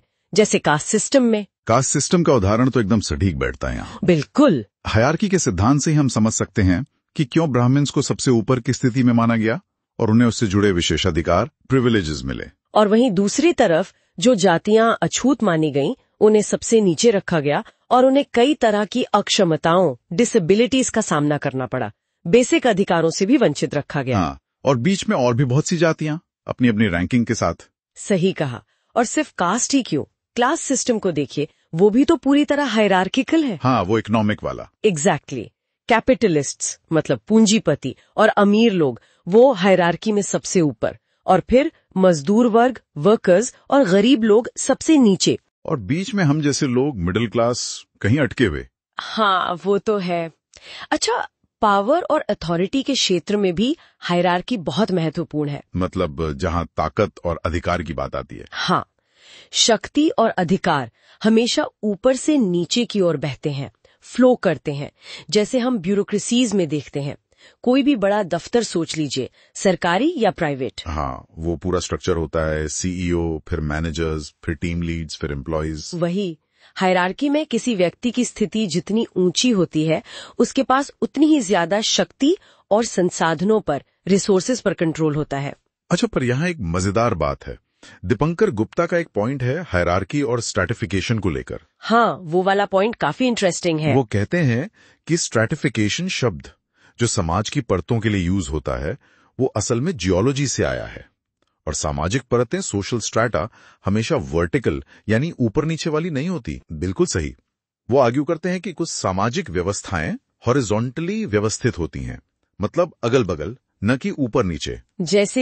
जैसे लिंग भेद, जेंडर, या भाषा, लैंग्वेज, राष्ट्रीयता, नेशनैलिटीज, धर्म, रिलीजन। अब इनको एक दूसरे से ऊपर या नीचे रखना मुश्किल है और शायद बेमानी भी होगा। हाँ, मतलब कौन सी भाषा ज्यादा ऊंची है, ये कहना तो गलत होगा। एग्जैक्टली। यहाँ फोकस रैंकिंग के बजाय अंतर पर, डिफरेंस पे ज्यादा होता है। सब अलग है पर बराबर है, या होने चाहिए। सेक्युलर इंडिया इसका अच्छा उदाहरण हो सकता है। हाँ, बिल्कुल, सैद्धांतिक रूप से तो है ही। संविधान सभी धर्मों को समान दर्जा देता है, बिना किसी कानूनी या सामाजिक हायरार्की के। कम से कम कागज पर तो यही है। राइट। अब जरा थिंकर्स के नजरिए पर आते हैं। अलग अलग समाजशास्त्रियों ने इसे कैसे देखा। कार्ल मार्क्स से शुरू करें। हाँ, मार्क्स का तो मुख्य फोकस आर्थिक वर्ग भेद, इकोनॉमिक क्लास डिफरेंसेस पर था। दो मुख्य वर्ग, पूंजीपति बुर्जुआजी जो उत्पादन के साधनों के मालिक हैं, और मजदूर वर्ग प्रोलिटेरिएट जो अपनी मेहनत बेचते हैं। इनके बीच का कॉन्फ्लिक्ट ही हायरार्की बनाता है उनके हिसाब से। हाँ, लेकिन फिर मैक्स वेबर आए। उन्होंने कहा भाई मामला सिर्फ पैसे का नहीं है। अच्छा। और क्या जोड़ा उन्होंने? वेबर ने कहा कि क्लास यानी आर्थिक स्थिति तो है ही, लेकिन उसके साथ साथ स्टेटस यानी सामाजिक सम्मान, इज्जत, और पार्टी यानी राजनीतिक शक्ति या समूह, ये तीनों मिलकर समाज में व्यक्ति की पोजीशन और हायरार्की तय करते हैं। मतलब पैसा, इज्जत और पॉलिटिकल पावर, तीनों का रोल है। इंटरेस्टिंग। बिल्कुल। और फिर लुइस ड्यूमॉन्ट ने तो कमाल ही कर दिया। उन्होंने भारतीय समाज को होमो हायरार्किकस कहा। होमो हायरार्किकस मतलब एक ऐसा समाज जहां हायरार्की ही केंद्रीय सिद्धांत है, खासकर जाति व्यवस्था के संदर्भ में। ड्यूमॉन्ट ने कहा कि भारत में हायरार्की सिर्फ आर्थिक नहीं है, बल्कि वो सांस्कृतिक मूल्यों, कल्चरल वैल्यूज, प्योरिटी, पोल्यूशन की धारणाओं में बहुत गहरी बसी हुई है। ये तो बहुत गहरा ऑब्जर्वेशन है। और एमील डर्खेम का क्या कहना था? डर्खेम का नजरिया थोड़ा फंक्शनल था। वो मानते थे कि हायरार्की एक तरह से समाज में व्यवस्था, सोशल ऑर्डर बनाए रखने और भूमिकाओं का आवंटन, रोल एलोकेशन में मदद करती है। मतलब कौन क्या काम करेगा ये तय करने का एक तरीका है। ओके, मतलब समाज के कामकाज के लिए जरूरी मानते थे वो इसे। हाँ, कुछ हद तक। और फिर आते हैं पियर बुर्दिए, जिनका काम आज के जमाने में बहुत रेलेवेंट लगता है। हाँ, बोर्डियो और कैपिटल की बात। एग्जैक्टली। बुर्दिए ने बताया कि हायरार्की सिर्फ आर्थिक पूंजी, इकोनॉमिक कैपिटल या सामाजिक स्थिति, सोशल स्टेटस से नहीं बनती। इसमें सोशल कैपिटल, आपकी जान पहचान, नेटवर्क, कल्चरल कैपिटल, आपकी शिक्षा, भाषा, तौर तरीके, तहजीब, और सिंबॉलिक कैपिटल, मान सम्मान, प्रतिष्ठा भी बहुत इंपॉर्टेंट रोल निभाते हैं। अरे हाँ, मतलब आपका उठना बैठना, आपकी पसंद नापसंद, ये सब भी आपकी सामाजिक पोजीशन दिखाता है और हायरार्की को बनाए रखता है। बिल्कुल। और ये सब हम हैबिटस के जरिए अपना लेते हैं। मतलब ये हमारी आदतों, सोचने के तरीकों में इतना रच बस जाता है कि हमें पता भी नहीं चलता कि हम इस हायरार्की को जी रहे हैं और उसे रिप्रोड्यूस कर रहे हैं। कमाल है। अच्छा, ये बनती कैसे है? क्या इसके कुछ स्टेजेस होते हैं? हाँ, इसके बनने का एक प्रोसेस समझा जा सकता है। सबसे पहले होता है वैल्यू अटैचमेंट। वैल्यू अटैचमेंट मतलब समाज कुछ चीजों, गुणों या भूमिकाओं को ज्यादा महत्व, ज्यादा वैल्यू देता है। ये सांस्कृतिक मान्यताएं हो सकती हैं या आर्थिक शक्ति। ठीक है। फिर आता है डिफरेंशिएशन। लोगों या समूहों के बीच जो प्राकृतिक या सामाजिक अंतर है, उन्हें असमान महत्व दिया जाने लगता है।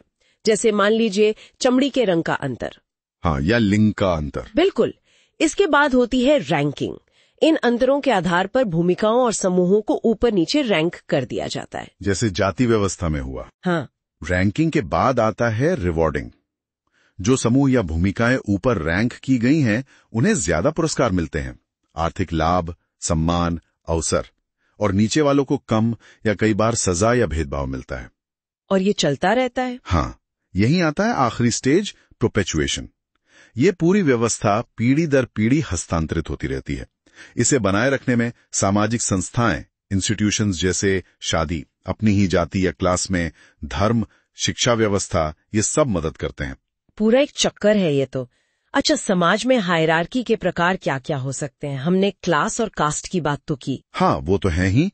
क्लास हायरार्कीज जो आर्थिक स्थिति, शिक्षा, व्यवसाय पर आधारित हैं। फिर जेंडर हायरार्कीज बहुत मजबूत हैं। पितृसत्ता, पेट्रियार्की, जिसमें पुरुषों को ज्यादा अधिकार और महत्व मिलता है। या फिर श्रम का लैंगिक विभाजन, मतलब औरतों के काम अलग, मर्दों के अलग। हाँ, ये तो बहुत कॉमन है। फिर रेशियल और एथनिक हायरार्कीज भी दुनिया भर में मौजूद हैं, जहां नस्ल या जातीयता के आधार पर भेदभाव और रैंकिंग होती है। और ऑक्यूपेशनल हायरार्कीज भी होती हैं। कुछ पेशों को ज्यादा सम्मानजनक माना जाता है, उनकी सैलरी ज्यादा होती है, दूसरों की कम। डॉक्टर, इंजीनियर वर्सेस सफाई कर्मचारी, उदाहरण के लिए। हाँ, ये भी है। और एज बेस्ड हायरार्कीज, उम्र के आधार पर। बिल्कुल। कई समाजों में उम्र के आधार पर अधिकार या सम्मान तय होता है। कभी बड़ों की ज्यादा चलती है तो कभी आधुनिक समाजों में युवाओं को ज्यादा महत्व मिलने लगता है, या फिर उम्र के आधार पर पूर्वाग्रह, एजिज्म। सही बात है। अब हायरार्की और समाज के रिश्ते को थोड़ा और समझते हैं। पारंपरिक और आधुनिक समाज में क्या फर्क दिखता है? देखिए, पारंपरिक समाजों, ट्रेडिशनल सोसाइटीज में हायरार्की को अक्सर स्वाभाविक, नेचुरल या दैवीय, डिवाइन मान लिया जाता था। जैसे भारत में जाति व्यवस्था को धर्म से जोड़ दिया गया था, इसे चैलेंज करना मुश्किल था। हाँ, मतलब ये तो भगवान की बनाई व्यवस्था है, इसे मानो। कुछ ऐसा ही। लेकिन आधुनिक समाजों, मॉडर्न सोसाइटीज में स्ट्रैटिफिकेशन तो है, असमानताएं हैं, पर उन्हें आमतौर पर प्राकृतिक या दैवीय नहीं माना जाता। हाँ, असमानताएं स्ट्रैटिफिकेशन को जन्म देती हैं और स्ट्रैटिफिकेशन से हायरार्की बनती है, पर उसे बदला जा सकता है, ऐसा माना जाता है। और हायरार्की को अक्सर इक्वालिटी यानी समानता के विपरीत दिखा जाता है ना? बिल्कुल। मॉडर्न डेमोक्रेटिक सोसाइटीज बात तो अवसर की समानता, इक्वालिटी ऑफ अपॉर्चुनिटी की करती हैं कि सबको बराबर मौके मिलने चाहिए। लेकिन असलियत में सामाजिक और आर्थिक असमानताएं बनी हुई हैं, मौके बराबर नहीं मिलते। वही तो। और एक और दिलचस्प बात यह है कि एक व्यक्ति एक ही समय में कई हायरार्कीज का हिस्सा हो सकता है। अच्छा, कैसे? जैसे कोई व्यक्ति अपने ऑफिस में शायद जूनियर पोजीशन पर हो, हायरार्की में नीचे हो, लेकिन हो सकता है वो अपनी जाति या समुदाय के संगठन में ऊंची पोजीशन पर हो, या घर में पुरुष होने के नाते ज्यादा पावर रखता हो। हाँ, ये तो है। मतलब अलग अलग कॉन्टेक्स्ट में हमारी पोजीशन अलग अलग हो सकती है। बिल्कुल। और ये जो असमान अवसर और पुरस्कारों का सिस्टम है, ये हायरार्की को और मजबूत करता जाता है। हाँ, जो ऊपर है उसे और मौके मिलते हैं ऊपर जाने के। एग्जैक्टली।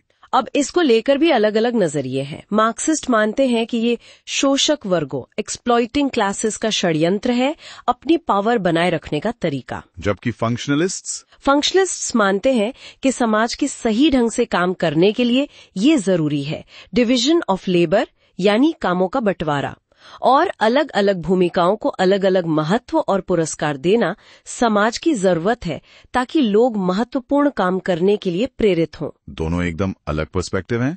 अच्छा, इस हायरार्की का असर क्या होता है व्यक्तियों पर, समाज पर? असर तो बहुत गहरा और मल्टीलेयर्ड होता है।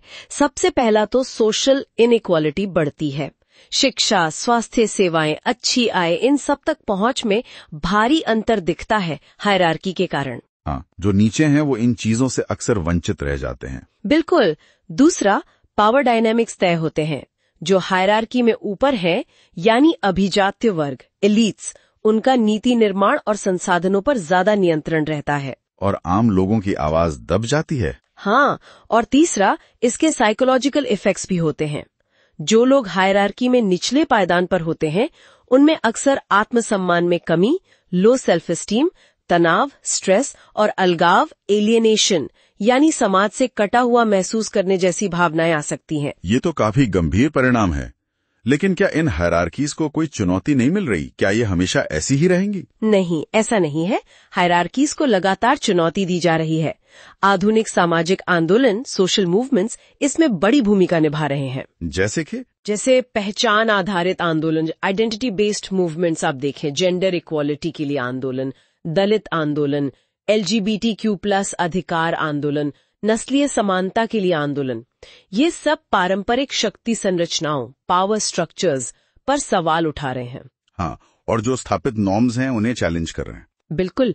इसके अलावा पूंजीवाद विरोधी आंदोलन, एंटी कैपिटलिस्ट मूवमेंट्स और पर्यावरण आंदोलन, एनवायरमेंटल मूवमेंट्स भी कहीं न कहीं मौजूदा हायरार्कीज, खासकर इकोनॉमिक और पॉलिटिकल हायरार्कीज को चुनौती दे रहे हैं। और टेक्नोलॉजी का भी इसमें कुछ रोल है शायद। हाँ, बिल्कुल।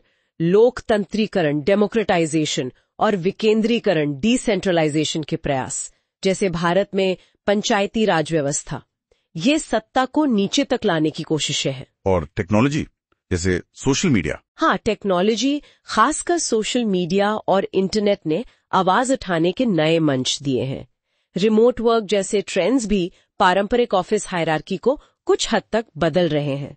तो एक तरह से ये सब मिलकर हायरार्कीज को थोड़ा समतल, फ्लैटन करने में भूमिका निभा रहे हैं। हालांकि ये प्रोसेस बहुत कॉम्प्लेक्स है। तो ये थी हायरार्की की पूरी कहानी, या कहें कि एक झलक। कैसे बनती है, कैसे काम करती है, समाज और हम पर इसका क्या असर होता है। वाकई काफी कॉम्प्लेक्स कॉन्सेप्ट है ये, है ना? बिल्कुल।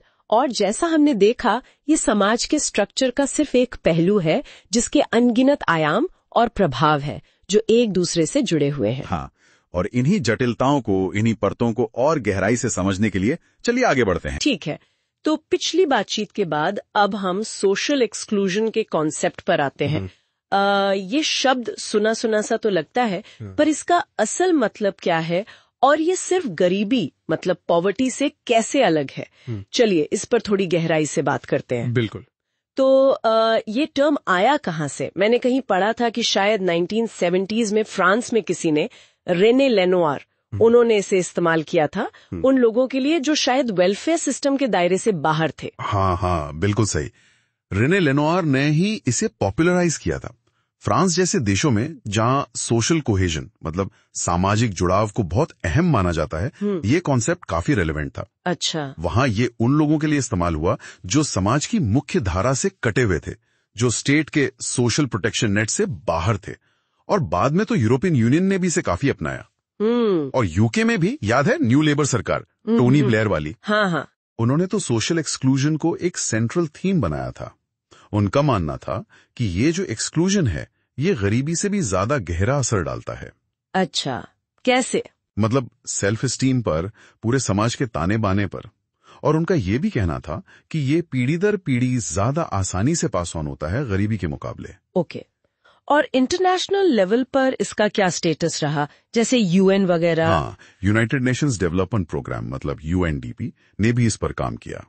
उनका अप्रोच थोड़ा राइट्स फोकस्ड था।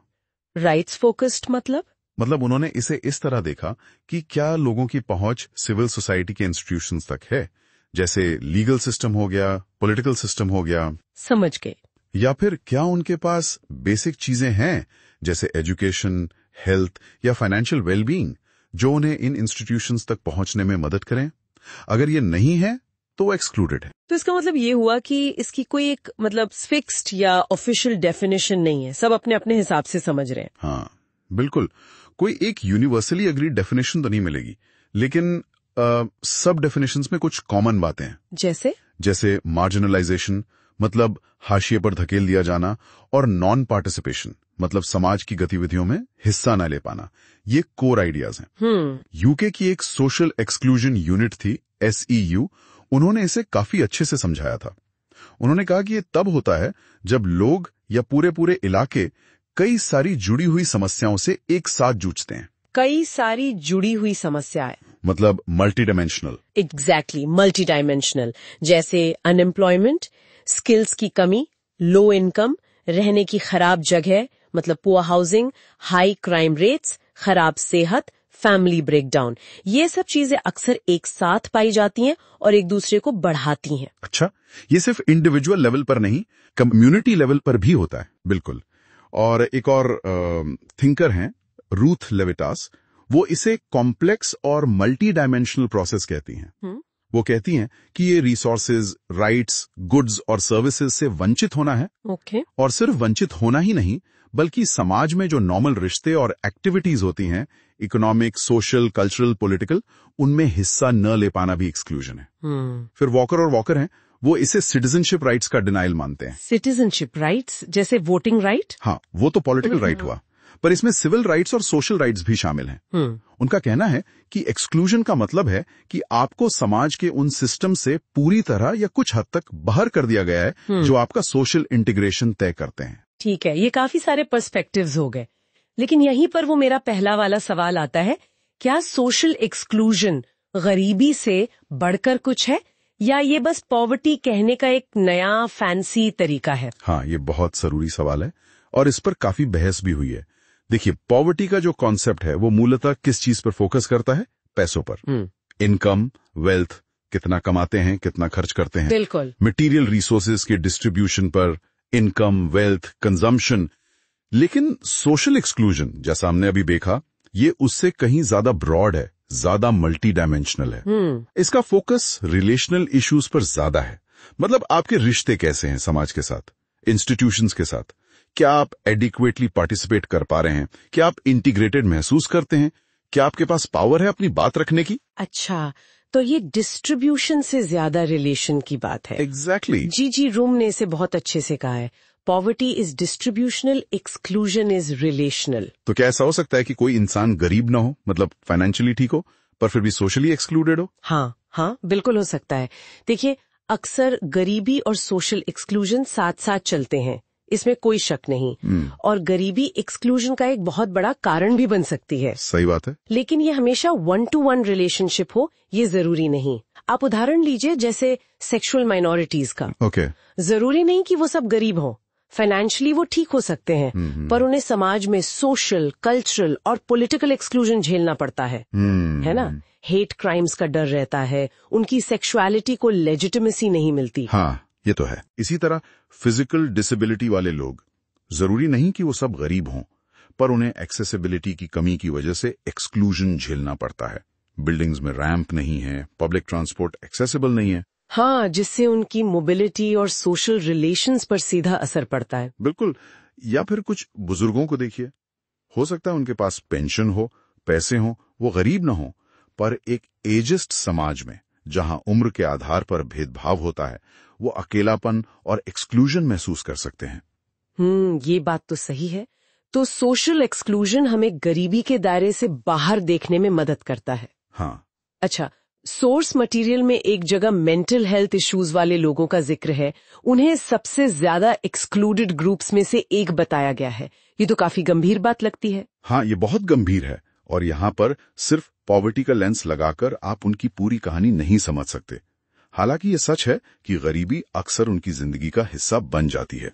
मेंटल डिस्ट्रेस जो है वो किसी की जिंदगी को पूरी तरह से डिस्टर्ब कर सकता है, उन्हें समाज से बिल्कुल काट सकता है। कुछ लोगों के लिए तो ये जीवन भर का एक्सक्लूजन बन जाता है। फिर सोशल आइसोलेशन है, स्टिग्मा तो है ही। वो ऐसी यू जिसकी हमने बात की थी, वो इसे साइकिल ऑफ डिप्रिवेशन कहती है।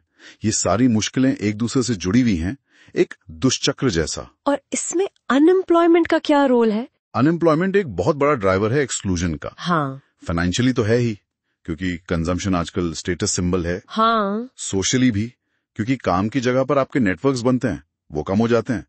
और साइकोलॉजिकली भी, क्योंकि हमारी आइडेंटिटी अक्सर हमारे काम, हमारे ऑक्यूपेशन से जुड़ी होती है। ये बात भी सही है।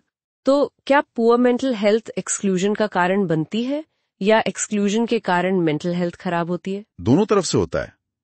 पुअर मेंटल हेल्थ आपको एक्सक्लूड करवा सकती है, और एक्सक्लूडेड महसूस करना आपकी मेंटल इलनेस को और ज्यादा गहरा कर सकता है। ये एक विशियस साइकिल है। समझ गई। तो ये वाकई काफी कॉम्प्लेक्स है, पर ये होता क्यों है? मतलब इसके कारण क्या है?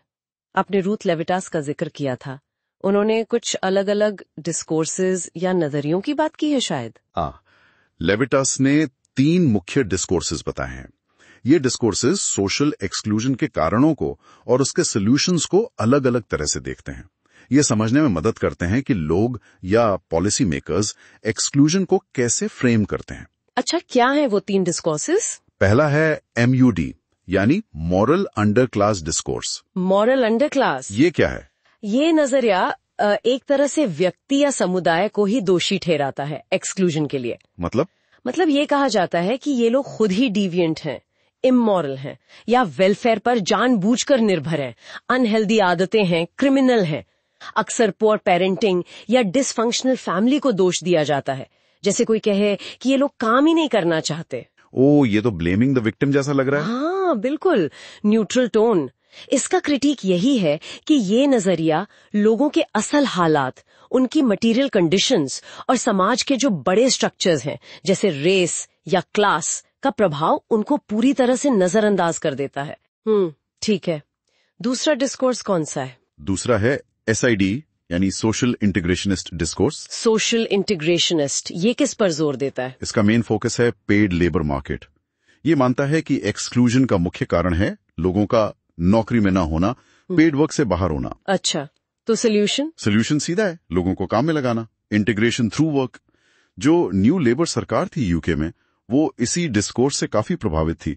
वो कैरेट्स और स्टिक्स वाली पॉलिसी अपनाते थे। कैरेट्स एंड स्टिक्स मतलब इंसेंटिव्स और पेनल्टीज? हाँ, काम करने के लिए इंसेंटिव्स देना, और अगर लोग काम नहीं ढूंढ रहे या ट्रेनिंग नहीं ले रहे तो उनके बेनिफिट्स कम कर देना या हटा देना। ओके, न्यूट्रल टोन पर इसकी भी कुछ आलोचना होगी। हाँ, इसकी आलोचना ये है कि ये लेबर मार्केट के अपने स्ट्रक्चर को अनदेखा करता है। जैसे बहुत सारी नौकरियां लो पे वाली होती हैं, इनसिक्योर होती हैं, है ना? हाँ, बिल्कुल। ये डिस्कोर्स काम को भी बहुत संकीर्ण रूप में देखता है, सिर्फ पेड वर्क। जो अनपेड काम है, जैसे घर का काम या केयरिंग वर्क, उसको ये अक्सर नजरअंदाज कर देता है। और ये अनएम्प्लॉयमेंट के स्ट्रक्चरल कारणों पर भी ज्यादा ध्यान नहीं देता, जैसे इकोनॉमी में बदलाव या ऑटोमेशन। ठीक है, और तीसरा डिस्कोर्स? तीसरा है रेड, यानी रीडिस्ट्रीब्यूशनिस्ट डिस्कोर्स। रीडिस्ट्रीब्यूशनिस्ट, ये तो रीडिस्ट्रीब्यूशन ऑफ वेल्थ जैसा लग रहा है। हाँ, ये उसी लाइन पर है। ये डिस्कोर्स मानता है कि सोशल एक्सक्लूजन असल में गरीबी और स्ट्रक्चरल इनइक्वालिटी का नतीजा है, और ये इनइक्वालिटी कैपिटलिज्म का ही एक हिस्सा है। मतलब ये सिस्टम को जिम्मेदार मानता है। बिल्कुल। ये deindustrialization, global economic changes, welfare state का कमजोर होना, इन सब स्ट्रक्चरल फैक्टर्स को देखता है। ये मड और एसआईडी को एक तरह से ध्यान भटकाने वाला मानता है असल मुद्दे से। तो इसका फोकस किस पर है? इसका फोकस पावर स्ट्रक्चर्स पर होता है।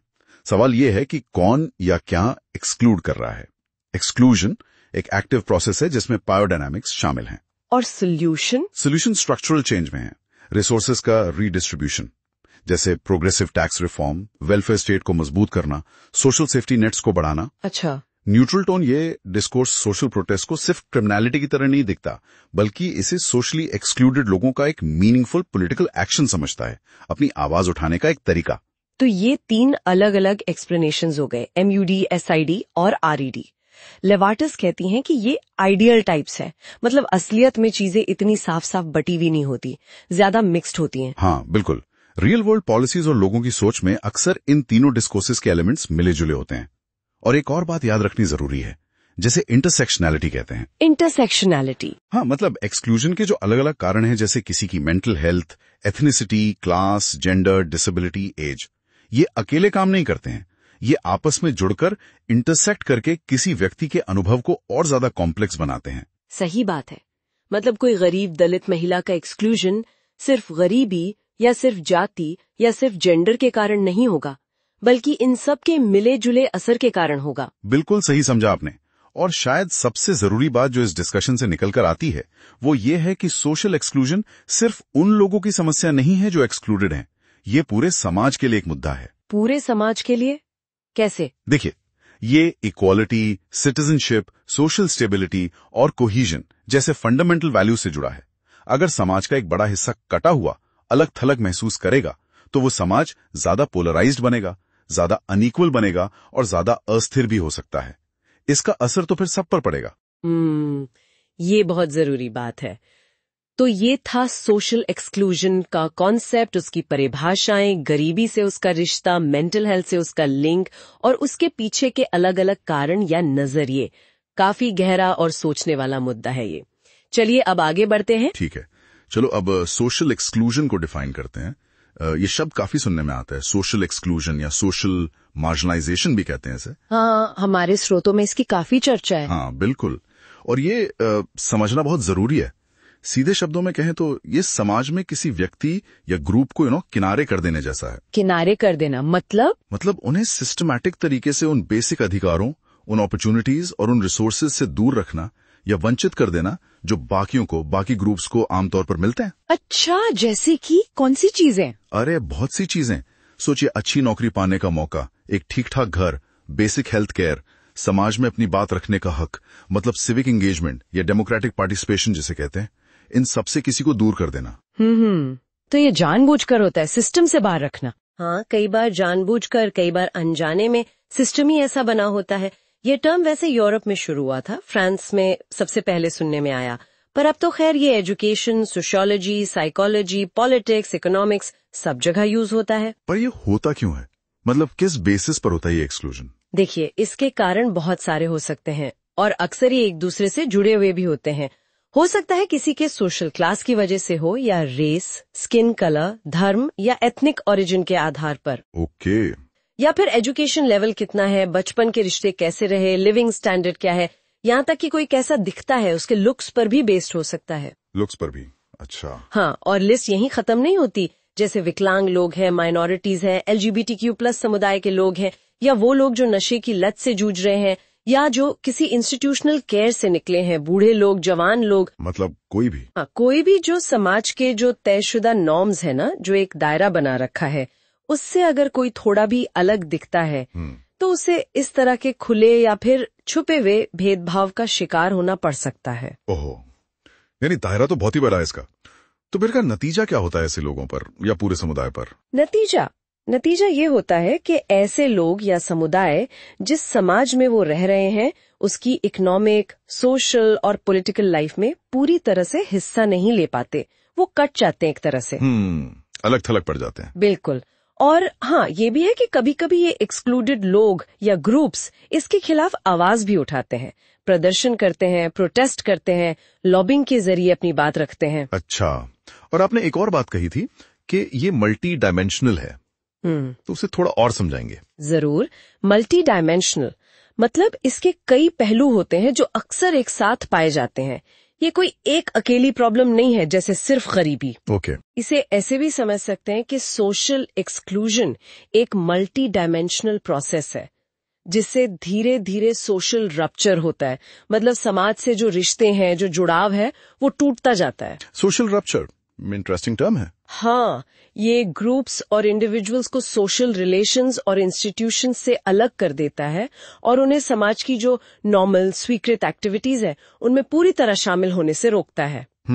एक और तरीके से देखें तो इसके 4 जुड़े हुए डायमेंशंस दिखते हैं। पहला, सोशल राइट्स तक कम पहुंच। दूसरा, मटेरियल डेप्रिवेशन यानी जरूरी चीजों की कमी, जैसे खाना, कपड़ा, मकान। हाँ, वो सब। तीसरा, लिमिटेड सोशल पार्टिसिपेशन मतलब सामाजिक मेल जोल, कम्युनिटी एक्टिविटीज में हिस्सा न ले पाना। और चौथा, नॉर्मेटिव इंटीग्रेशन की कमी यानी समाज के जो तौर तरीके हैं, वैल्यूज हैं, उनसे जुड़ाव महसूस ना करना। ओह, तो ये चारों चीजें मिलके एक्सक्लूजन बनाती हैं। और ये सब होता कैसे है? मतलब क्या सिर्फ लोगों की सोच, उनके प्रेजुडिस की वजह से होता है या? जैसे किसी की उम्र, जेंडर, रेस। हाँ। लेकिन साथ ही बड़े लेवल के मैक्रो सोसाइटल चेंजेस भी जिम्मेदार हैं। जैसे डेमोग्राफिक बदलाव हो रहे हैं, इकोनॉमिक और लेबर मार्केट में उतार चढ़ाव आ रहे हैं, नई टेक्नोलॉजी आ रही है, सोशल नॉर्म्स बदल रहे हैं। Okay. मतलब बड़े पैमाने पर बदलाव। बिल्कुल। फिर सरकारी कानून और सोशल पॉलिसीज का भी बहुत बड़ा रोल है। और यहाँ तक कि बिजनेस कैसे ऑपरेट करते हैं, एडमिनिस्ट्रेटिव ऑर्गेनाइजेशंस का रवैया कैसा है, और हाँ, हमारे आपके जैसे आम नागरिकों का बर्ताव भी इसमें शामिल है। अच्छा, तो मतलब हम सब कहीं ना कहीं इसका हिस्सा हो सकते हैं, जाने अनजाने में। बिल्कुल, ये एक पूरा इकोसिस्टम जैसा बन जाता है। चलिए, अब कुछ रियल लाइफ एग्जांपल्स देखते हैं। इंडिविजुअल लेवल पर कैसे दिखता है एक्सक्लूजन? आपने मार्जिनल मैन का जिक्र किया था। हाँ, वो एक क्लासिक कॉन्सेप्ट है। उस इंसान के बारे में जिसकी किस्मत उसे 2 अलग अलग बल्कि कई बार विरोधी कल्चर्स के बीच जीने को मजबूर करती है। उसका दिमाग एक ऐसी जगह बन जाता है जहां 2 अलग कल्चर पिघलते हैं और मिलते हैं। एक कश्मकश चलती रहती है। और सिंगल मदर्स का उदाहरण? पहले उन्हें वेलफेयर सिस्टम से बाहर रखा जाता था। हाँ, 1900 के दशक के वेलफेयर रिफॉर्म से पहले ये स्थिति ज्यादा थी। देखिए, जो मॉडर्न वेलफेयर सिस्टम है वो इस विचार पर आधारित है कि समाज का एक प्रोडक्टिव मेंबर बनने के लिए जो जरूरी साधन है उन्हें पाने का हक सबको है। राइट। लेकिन पहले सिंगल मदर जो काम करती थी यानी बच्चों की देखभाल, उसे फॉर्मल एम्प्लॉयमेंट नहीं माना जाता था। और ऊपर से बिना शादी के माँ बनने पर एक कल्चरल बायस, एक सोशल स्टिग्मा भी बहुत था। हाँ, वो तो आज भी है कई जगहों पर। बिल्कुल। तो बच्चों के सोशलाइजेशन में उनका इतना जरूरी रोल होने के बावजूद उन्हें मार्जिनलाइज किया गया, सिस्टम से बाहर रखा गया। समाज में पुरुषों से काम न करने को अक्सर कम स्वीकार किया जाता है ना। अगर कोई पुरुष घर पर रहकर बच्चों की देखभाल कर रहा है तो उसे कई बार उतनी मान्यता नहीं मिलती।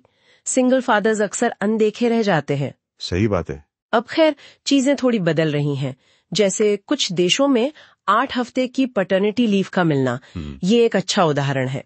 और जो चाइल्ड हेल्थ केयर प्रोवाइडर्स हैं वो भी अगर फादर्स को सपोर्ट करें तो बच्चों और पूरे फैमिली स्ट्रक्चर पर ज्यादा पॉजिटिव असर पड़ सकता है। औरतों का एक्सक्लूजन तो खैर एक बहुत ही बड़ा और फैला हुआ टॉपिक है। वेस्टर्न फेमिनिस्ट मूवमेंट इसी का नतीजा था ना? हाँ, काफी हद तक। सफेद महिलाओं को भी खासकर पहले लेबर फोर्स से बाहर रखा गया था। उनके घर के काम को कोई इकोनॉमिक वैल्यू नहीं दी जाती थी। अच्छा। तो फेमिनिस्ट ने यही तर्क दिया कि भाई मर्दों और औरतों को लेबर फोर्स में, पब्लिक और प्राइवेट सेक्टर में और घर के अंदर भी बराबर की भागीदारी मिलनी चाहिए। उन्होंने लेबर लॉस पर भी फोकस किया ताकि महिलाओं को रोजगार मिले और बच्चों के पालन पोषण को भी एक जरूरी और वैल्यूएबल काम माना जाए। लेकिन आज भी तो दिक्कतें हैं। बिल्कुल है, आज भी कई जगहों पर औरतें टॉप एग्जीक्यूटिव पोजीशन से बाहर हैं, वो ग्लास सीलिंग वाली बात, और समान काम के लिए मर्दों से कम कमाती हैं, वो पे गैप। ये सब सोशल एक्सक्लूजन के ही रूप है। हाँ, और विकलांग लोगों का भी जिक्र था, उन्हें नौकरी में दिक्कतें आती हैं? हाँ, बहुत आती हैं। एम्प्लॉयर्स के मन में कई तरह की चिंताएं होती हैं, जैसे कहीं इनकी प्रोडक्टिविटी कम ना हो, कहीं ये छुट्टियां ज्यादा ना लें यानी एब्सेंटिज्म बढ़ ना जाए, कहीं इनके साथ एक्सीडेंट ज्यादा ना हो, और सबसे बड़ी चिंता कि इन्हें अकोमोडेट करने में, इनके लिए जरूरी इंतजाम करने में खर्चा ज्यादा आएगा। जबकि हो सकता है वो कैंडिडेट बहुत काबिल हो। बिल्कुल। वेस्टर्न देशों में कानून होने के बावजूद और कई विकलांग लोगों की अच्छी क्वालिफिकेशंस और स्किल्स होने के बाद भी ये मार्जिनलाइजेशन आज भी मौजूद है। ये दिखाता है कि सिर्फ कानून बना देना काफी नहीं है, सोच बदलनी जरूरी है। सही कहा। और LGBTQ+ समुदाय, उनके सेक्सुअल ओरिएंटेशन और जेंडर आइडेंटिटी के वजह से उन्हें भी काफी एक्सक्लूजन झेलना पड़ता है। सोसाइटी के नॉर्म्स से अलग होने की वजह से भेदभाव होता है। हाँ। योगात्याकर्ता प्रिंसिपल्स जैसे अंतर्राष्ट्रीय सिद्धांत हैं जो कहते हैं कि स्टेट्स और कम्युनिटीज को LGBTQ+ लोगों के बारे में जो स्टेरियोटाइप्स हैं और जो जेंडर रोल्स के स्टेरियोटाइप्स हैं, उन्हें खत्म करने के लिए काम करना चाहिए। ये तो हुई इंडिविजुअल लेवल की बात। अब कम्युनिटी लेवल पर एक्सक्लूजन कैसे दिखता है? जैसे आपने कहा, भारत में दलित समुदाय। हाँ, कम्युनिटी लेवल पर एक्सक्लूजन बहुत गहरा और ऐतिहासिक हो सकता है। कई कम्युनिटीज हैं जो इसे झेलती हैं, जैसे नस्ली आधार पर अमेरिका में ब्लैक कम्युनिटीज या हिस्पैनिक कम्युनिटीज, और भारत में दलित या दूसरी तथाकथित निम्न जातियां। हाँ। आर्थिक आधार पर भी होता है, जैसे यूरोप में रोमानी समुदाय, जिन्हें अक्सर जिप्सी कहा जाता है, वो गरीबी और भेदभाव दोनों झेलते हैं। ऑस्ट्रेलिया में एबोरिजिनल कम्युनिटी एक और बड़ा उदाहरण है। उनके साथ क्या हुआ? कॉलोनाइजेशन की वजह से उनकी जमीनें छीन ली गई, उन्हें खराब मार्जिनल इलाकों में धकेल दिया गया, उनके रोजगार के जो पारंपरिक साधन थे वो खत्म हो गए, उन्हें मुख्य धारा के लेबर मार्केट से बाहर कर दिया गया। फिर जबरदस्ती असिमिलेशन की पॉलिसीज लाई गईं, जिससे उनकी संस्कृति, उनके मूल्य खत्म करने की कोशिश हुई, उनके नागरिक अधिकार छीने गए, और इसका असर आज तक है। आज भी कई एबोरिजिनल कम्युनिटीज मार्जिनलाइज्ड हैं। और इसकी वजह? एक बड़ी वजह ये है कि जो प्रैक्टिसेस हैं, जो पॉलिसीज हैं, जो प्रोग्राम्स हैं, वो अक्सर अनजाने में ही श्वेत लोगों की जरूरतों को पूरा करते हैं, ना कि मार्जिनलाइज्ड ग्रुप्स की। वो व्हाइटनेस का जो कंसेप्ट है ना, हाँ, व्हाइटनेस का कॉन्सेप्ट, कि जो डोमिनेंट कल्चर है उसी के नॉर्म सब पर लागू होते हैं। बिल्कुल। वो नॉर्म बन जाता है और जो उस नॉर्म में फिट नहीं होता वो अपने आप बाहर हो जाता है। इसी तरह जो गरीब लोग हैं, जो खराब मानी जाने वाली काउंसिल एस्टेट्स में रहते हैं या जहां क्राइम रेट बहुत हाई है, ऐसे इलाकों में रहने वाले लोग भी सामाजिक अभाव यानी सोशल डेप्रिवेशन के एक जाल में फंस सकते हैं। तो मतलब सोशल एक्सक्लूजन के कारण वाकई बहुत सारे हैं। Race, income, employment status, social class, आप कहाँ रहते हैं, लोकेशन, आपकी आदतें, आप कैसे दिखते हैं, लुक्स, एजुकेशन, धर्म, पॉलिटिक्स, लिस्ट तो वाकई काफी लंबी है। हाँ, और ये सब अक्सर आपस में जुड़े होते हैं, एक दूसरे को प्रभावित करते हैं, जिससे ये समस्या और भी जटिल हो जाती है। ठीक है, तो ये सोशल एक्सक्लूजन की एक झलक थी कि ये क्या है, इसके कारण क्या है, और ये इंडिविजुअल और कम्युनिटी लेवल पर कैसे दिखता है। चलिए अब आगे बढ़ते हैं। ठीक है, तो अब हम सोशल एक्सक्लूजन के ग्लोबल और स्ट्रक्चरल फैक्टर्स पर चर्चा करेंगे। ये वो बड़े मुद्दे हैं जो समाज के ढांचे और दुनिया भर में चल रहे बदलावों से जुड़े हैं, जो अक्सर हमारी नजरों से ओझल रहते हैं। बिल्कुल, और ये समझना जरूरी है कि जब कोई समाज के किनारे पर धकेल दिया जाता है तो ये सिर्फ उसकी कहानी नहीं है, ये बड़े फोर्सेस का नतीजा है, जैसे ग्लोबलाइजेशन, दुनिया भर में फैलता कैपिटल, लोगों का एक जगह से दूसरी जगह जाना, और हाँ, सरकार की नीतियां भी। ग्लोबलाइजेशन की बात करें तो आजकल जैसे IT बढ़ रहा है, कंपनियां अपना काम दुनिया भर में फैला रही हैं, इसका असर तो नौकरियों पर सीधा पड़ता है, सिक्योरिटी कम हो गई है, अमीर गरीब का फासला बढ़ गया है। एकदम सही। कुछ रिसर्च बताती है कि ग्लोबलाइजेशन से ना सरकारों का रोल कुछ कम हुआ है और कॉर्पोरेट जगत का प्रभाव बढ़ा है। तो नतीजा वही भारी असमानता, नाइंसाफी, ग्रोस इनइक्वालिटीज, इनजस्टिसेस, और कई वल्नरेबल ग्रुप्स का मार्जिनलाइजेशन हुआ है। कंपनियां सस्ते लेबर के लिए काम बाहर भेजती हैं, मतलब आउटसोर्सिंग। हाँ। यहां नौकरियां जाती हैं, महंगाई बढ़ती है, कॉस्ट ऑफ लिविंग जिसे कहते हैं, और कभी कभी तो बड़ी कंपनियां लोगों की जमीनें तक ले लेती हैं। मतलब एक तरफ तो शायद चीजें सस्ती मिल रही हैं, प्रोडक्शन बढ़ रहा है, पर दूसरी तरफ लोगों की जिंदगी मुश्किल हो रही है, गरीबी बढ़ रही है।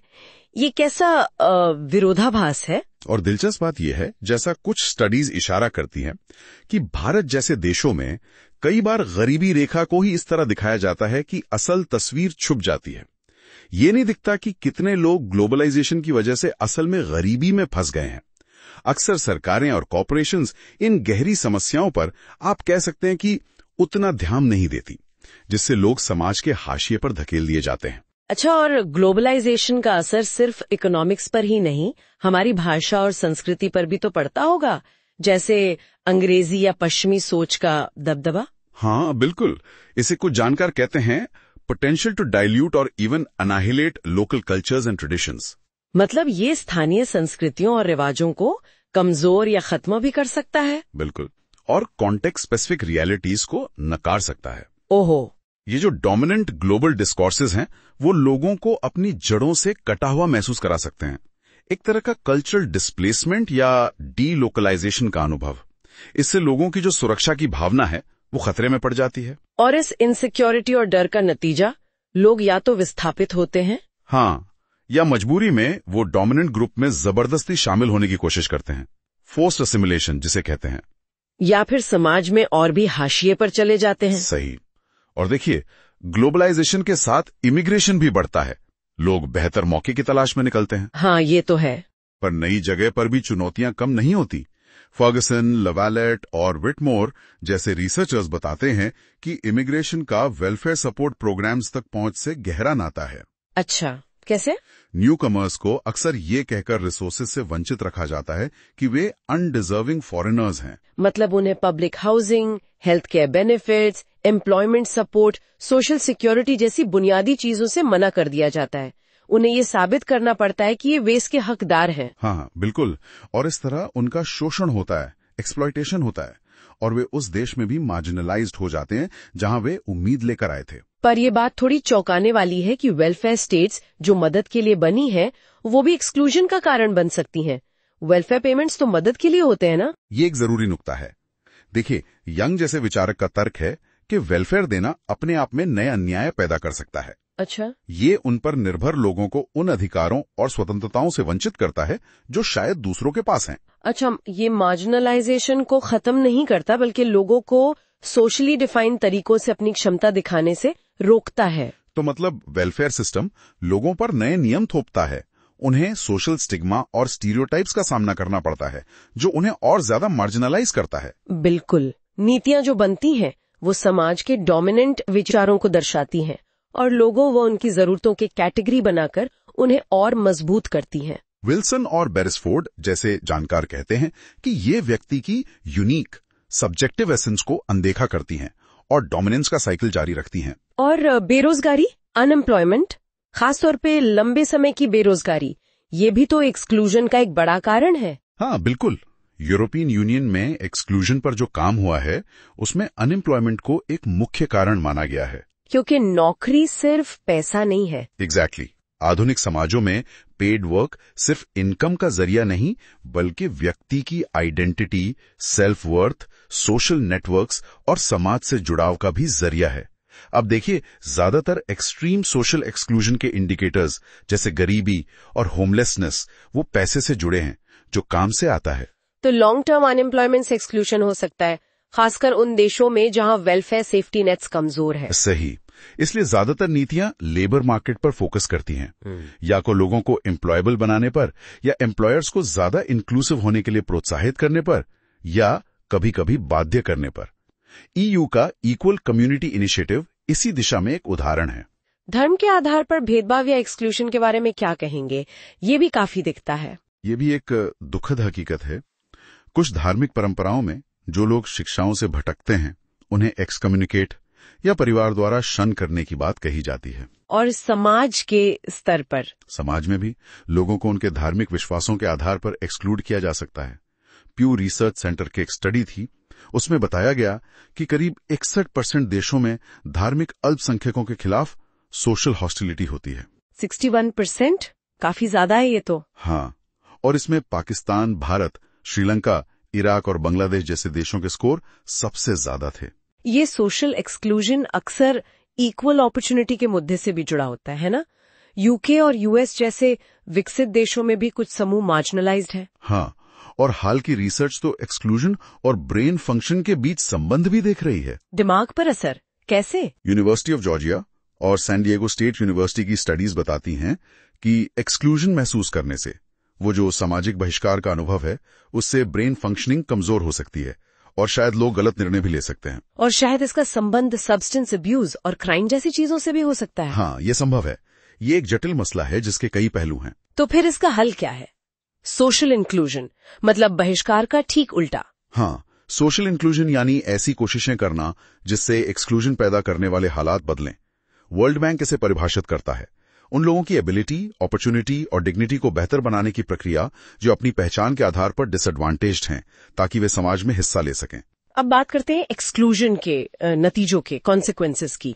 स्वास्थ्य पर असर पड़ता है। बिल्कुल, गहरा असर पड़ता है। जैसे गे पुरुषों में हेट्रोनॉर्मेटिव समाज से जो मार्जिनलाइजेशन होता है, उसके कारण साइको इमोशनल डैमेज, सुसाइड और ड्रग एडिक्शन की दरें ज्यादा देखी गई हैं।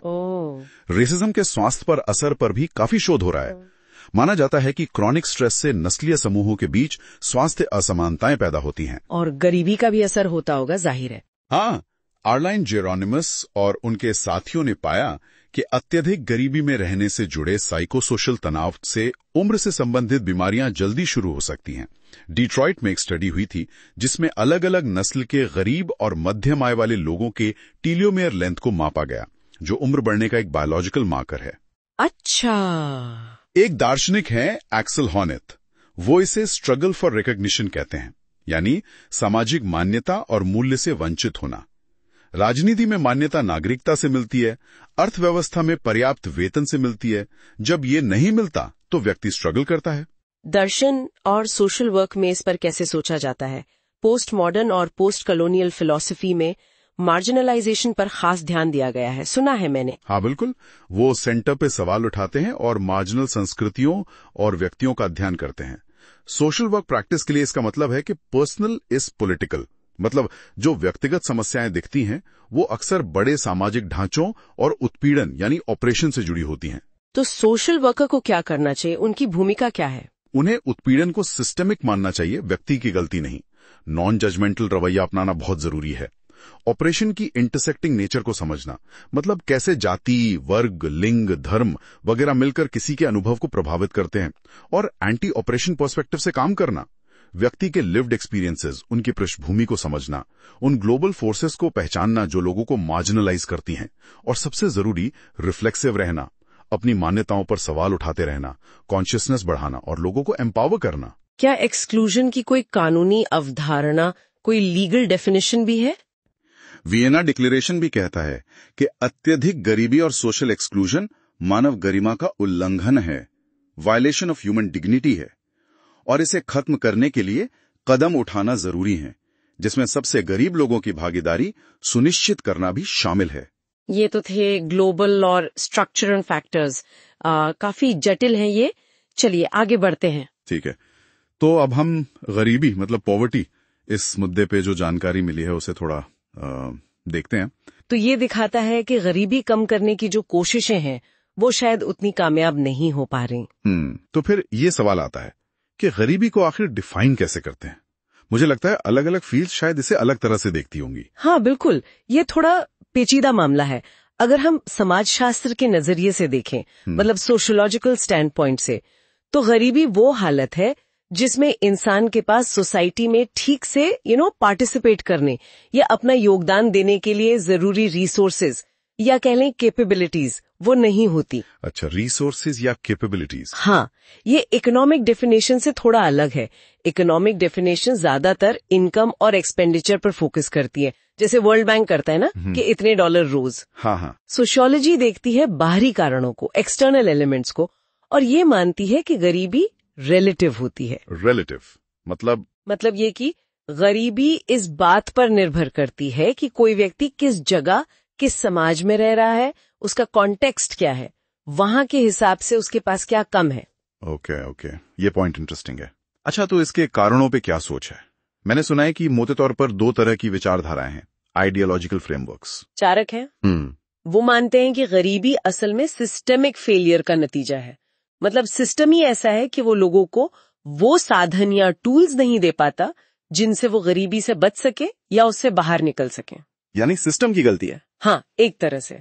दूसरी तरफ जो कंजर्वेटिव्स हैं, उनका मानना है कि ये काफी हद तक व्यक्ति की अपनी पसंद या गलती का नतीजा है, इंडिविजुअल चॉइस और मिसस्टेप, के लोग अपने सामने जो मौके आते हैं उनका ठीक से फायदा नहीं उठा पाते। अच्छा, तो ये 2 बिल्कुल अलग नजरिए हो गए। बिल्कुल। और जो पुराने सोशल थ्योरिस्ट हैं जैसे मार्क्स, उन्होंने इस बारे में क्या कहा था?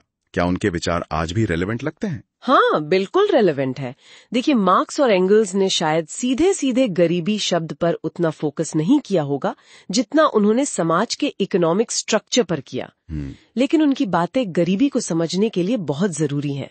उन्होंने बताया कि कैसे समाज में 2 वर्ग है, एक गरीब वर्किंग क्लास जिसके पास अपनी मेहनत बेचने के सिवा कुछ नहीं है, और दूसरा पूंजीपति वर्ग, कैपिटलिस्ट क्लास, जो उत्पादन के साधनों का मालिक है, मीन्स ऑफ प्रोडक्शन का, और वो इस मेहनत का शोषण करके मुनाफा कमाता है। तो ये जो बुनियादी ढांचा है, यही असमानता और गरीबी पैदा करता है उनके हिसाब से। समझ गया। और मैक्स वेबर, उनका क्या कहना था इस पर? वेबर ने इसे थोड़ा और आगे बढ़ाया। उन्होंने कहा कि सिर्फ इकोनॉमिक फैक्टर्स ही नहीं, बल्कि पावर, स्टेटस और प्रेस्टीज जैसी चीजें भी समाज में इनइक्वालिटी बनाए रखने में बड़ा रोल निभाती हैं। ये सिर्फ पैसे की बात नहीं है। अच्छा, पावर, स्टेटस, हाँ। और फिर एमिल डर्कहाइम थे। उन्होंने तो सोशल इनइक्वालिटी को समाज के लिए एक तरह की फंक्शनल नेसेसिटी ही बता दिया था। फंक्शनल नेसेसिटी मतलब जरूरी? हाँ, उनके हिसाब से समाज ठीक से चलता रहे, इसके लिए ये जरूरी है कि कुछ हद तक असमानता हो।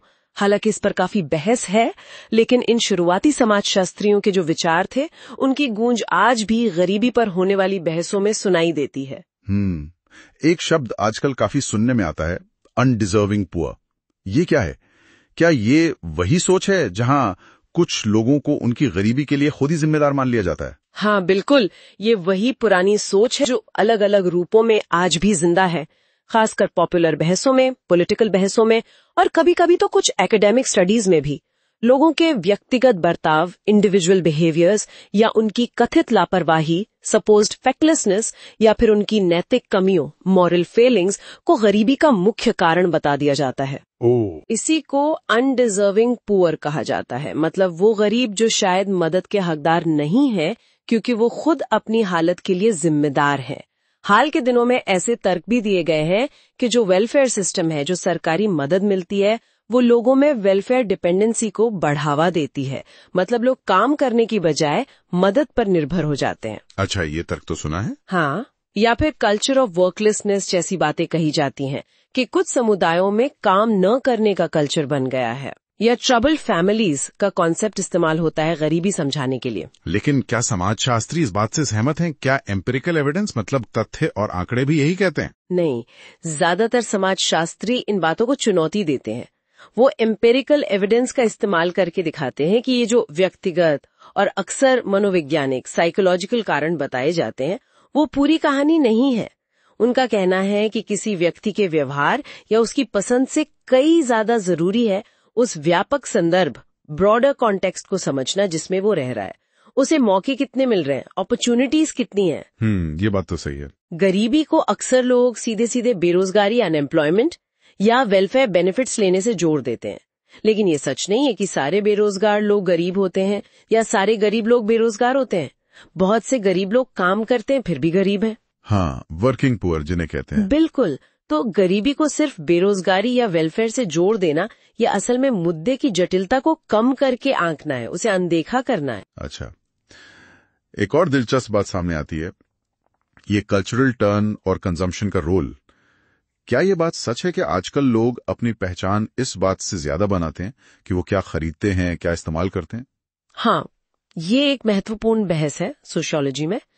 कुछ समाजशास्त्रियों का मानना है कि सोशल क्लास के जो पुराने भेद थे, वो शायद अब उतने साफ नहीं रहे। लाइफस्टाइल पर उनका असर शायद कम हुआ है, लोगों के पास अपनी आइडेंटिटी बनाने के ज्यादा मौके हैं जो उनकी अपनी पसंद पर आधारित होते हैं। और कंजम्पशन प्रैक्टिसेस, यानी लोग क्या खरीदते हैं, क्या पहनते हैं, क्या इस्तेमाल करते हैं, ये अपनी पहचान दिखाने का एक अहम तरीका बन गया है। तो इसका मतलब ये हुआ कि जो गरीब हैं वो इस कंजम्पशन वाली पहचान बनाने की होड़ में कहीं ना कहीं पीछे रह जाते हैं या शायद हिस्सा ही नहीं ले पाते। बिल्कुल सही। कंजम्पशन जो है वो खुद भेदभाव, डिस्टिंक्शन और समाज में ऊंच नीच, स्ट्रैटिफिकेशन पैदा करने का एक जरिया बन गया है। जो लोग गरीबी झेल रहे हैं उनके लिए समाज की जो उम्मीदें कंजम्पशन को लेकर कि आपके पास ये होना चाहिए, वो होना चाहिए, उन्हें पूरा करना बहुत मुश्किल होता है। हाँ, जाहिर है। और मजे की बात यह है कि अक्सर उनके खर्च करने के तरीकों पर ही सवाल उठाए जाते हैं। उन्हें स्टिग्मेटाइज किया जाता है, उन पर लांछन लगाया जाता है कि देखो ये पैसा कहाँ उड़ा रहे हैं। ये तो होता है। तो जहाँ एक तरफ कंजम्पशन पहचान बनाने का एक जरिया दिखता है, वहीं दूसरी तरफ ये असल में सोशल क्लास के जो फासले हैं उन्हें और गहरा भी कर सकता है। सोशल क्लास पोजीशन आज भी लोगों की जिंदगी के बहुत सारे पहलुओं पर, उनकी शिक्षा पर, नौकरी पर, यहाँ तक कि वो फुर्सत में क्या करते हैं, लेजर एक्टिविटीज, इन सब पर गहरा असर डालती है। इसे हम अनदेखा नहीं कर सकते। चलिए आगे बढ़ते हैं। ओके, तो अब हम थोड़ा गरीबी से जुड़े स्टिग्मा और शेम, मतलब जो कलंक और शर्म की भावना है, उस पे बात करते हैं। देखते हैं कि कैसे समाज में ना गरीबी को लेके खास तरह की भाषा यूज होती है, कुछ लेबल लगा दिए जाते हैं, कुछ इमेजेस बन जाती हैं, और फिर उसका असर क्या होता है। तो शुरुआत यहीं से करते हैं कि कैसे गरीबी, मतलब मटेरियल डेप्रिवेशन, जरूरी चीजों की कमी, कैसे ये स्टिग्मा और शेम का कारण बनती है। अक्सर देखा जाता है कि गरीबों को दूसरा या दी अदर दिखाने के लिए खास तरह की लैंग्वेज, कुछ लेबल यूज होते हैं। जैसे कई बार तो वेलफेयर सेक्टर में जो लोग काम कर रहे होते हैं वो भी अनजाने में शायद बेरोजगारी का कारण लोगों के पर्सनल कैरेक्टर या बिहेवियर को बता देते हैं। ये एक तरह की नेगेटिव स्टीरियोटाइपिंग हो जाती है ना? हाँ बिल्कुल। और इसमें एक दिलचस्प बात ये भी है कि ये लेबल सिर्फ ऊपर से नीचे, मतलब टॉप डाउन ही नहीं लगते। कई बार जो लोग खुद गरीबी झेल रहे हैं वो भी कभी कभी इन स्टीरियोटाइप्स को मान लेते हैं और फिर दूसरों पे इस्तेमाल भी करने लगते हैं। अच्छा, ऐसा क्यों होता है? देखिए, ऐसा शायद इसलिए होता है क्योंकि उन पर एक सोशल प्रेशर होता है कि वो खुद को गरीबी से जुड़े इस कलंक से, इस स्टिग्मा से किसी तरह अलग दिखाएं।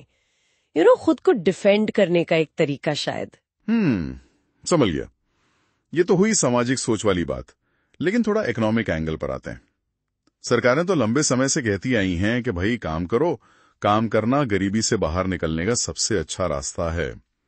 मतलब लोग काम कर रहे हैं, मेहनत कर रहे हैं, लेकिन फिर भी गरीब हैं।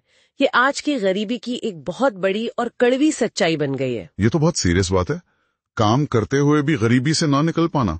और फिर गरीबी का एक और काफी कॉम्प्लेक्स पहलू है इसका, नस्ल, मतलब रेस और एथनिसिटी से कनेक्शन। जैसे अमेरिका में 1960s में प्रेसिडेंट जॉनसन ने वॉर ऑन पॉवर्टी डिक्लेयर की थी, लेकिन उसके लिए जो केनर कमीशन बना, उसकी पहली रिपोर्ट सिर्फ ब्लैक कम्युनिटीज पर ही फोकस हो गई।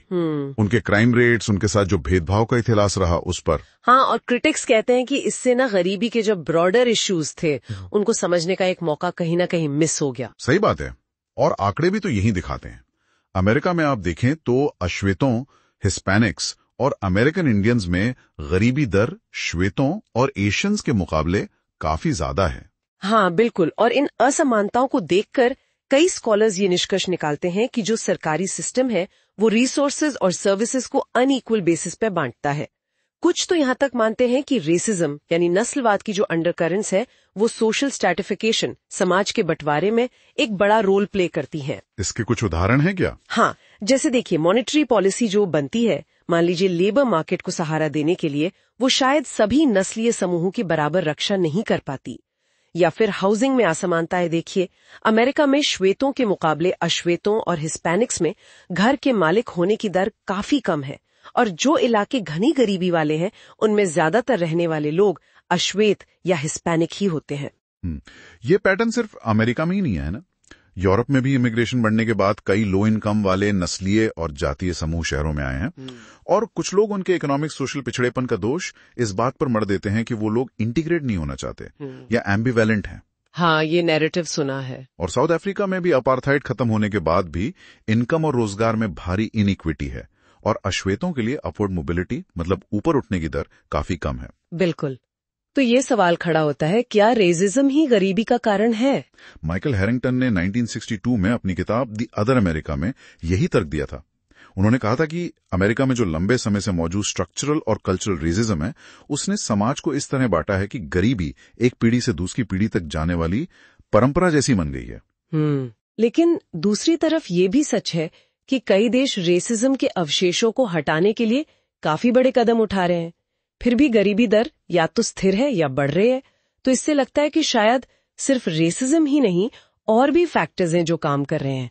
तस्वीर शायद और भी कॉम्प्लेक्स है। सही कहा। अच्छा, एक और एंगल जो गरीबी को समझने में मदद करता है वो है ज्योग्राफी ऑफ पॉवर्टी, गरीबी का भूगोल। मतलब ये तो जाहिर है कि गरीबी हर समाज में है, लेकिन अगर सोशियोलॉजिकल नजरिए से देखें तो गरीबी अक्सर किसी बड़े सिस्टम के अंदर कुछ खास फिजिकल लोकेशंस पर कॉन्सेंट्रेटेड होती है। तो कहीं ना कहीं ज्योग्राफिकल लोकेशन और इकोनॉमिक सिस्टम का गरीबी और अमीरी से गहरा संबंध है। लेकिन जैसा आपने पहले कहा, इन्हीं अमीर देशों में इन वॉक्स पॉवर्टी भी एक बड़ी समस्या है, तो ये भी एक पेंच है। हाँ बिल्कुल, ये विरोधाभास है। तो आखिर में सोशियोलॉजी, समाज शास्त्र हमें गरीबी को समझने में कैसे मदद करता है? ये हमें क्या पर्सपेक्टिव देता है? देखिए, सोशियोलॉजी हमें एक बहुत पावरफुल टूल देता है।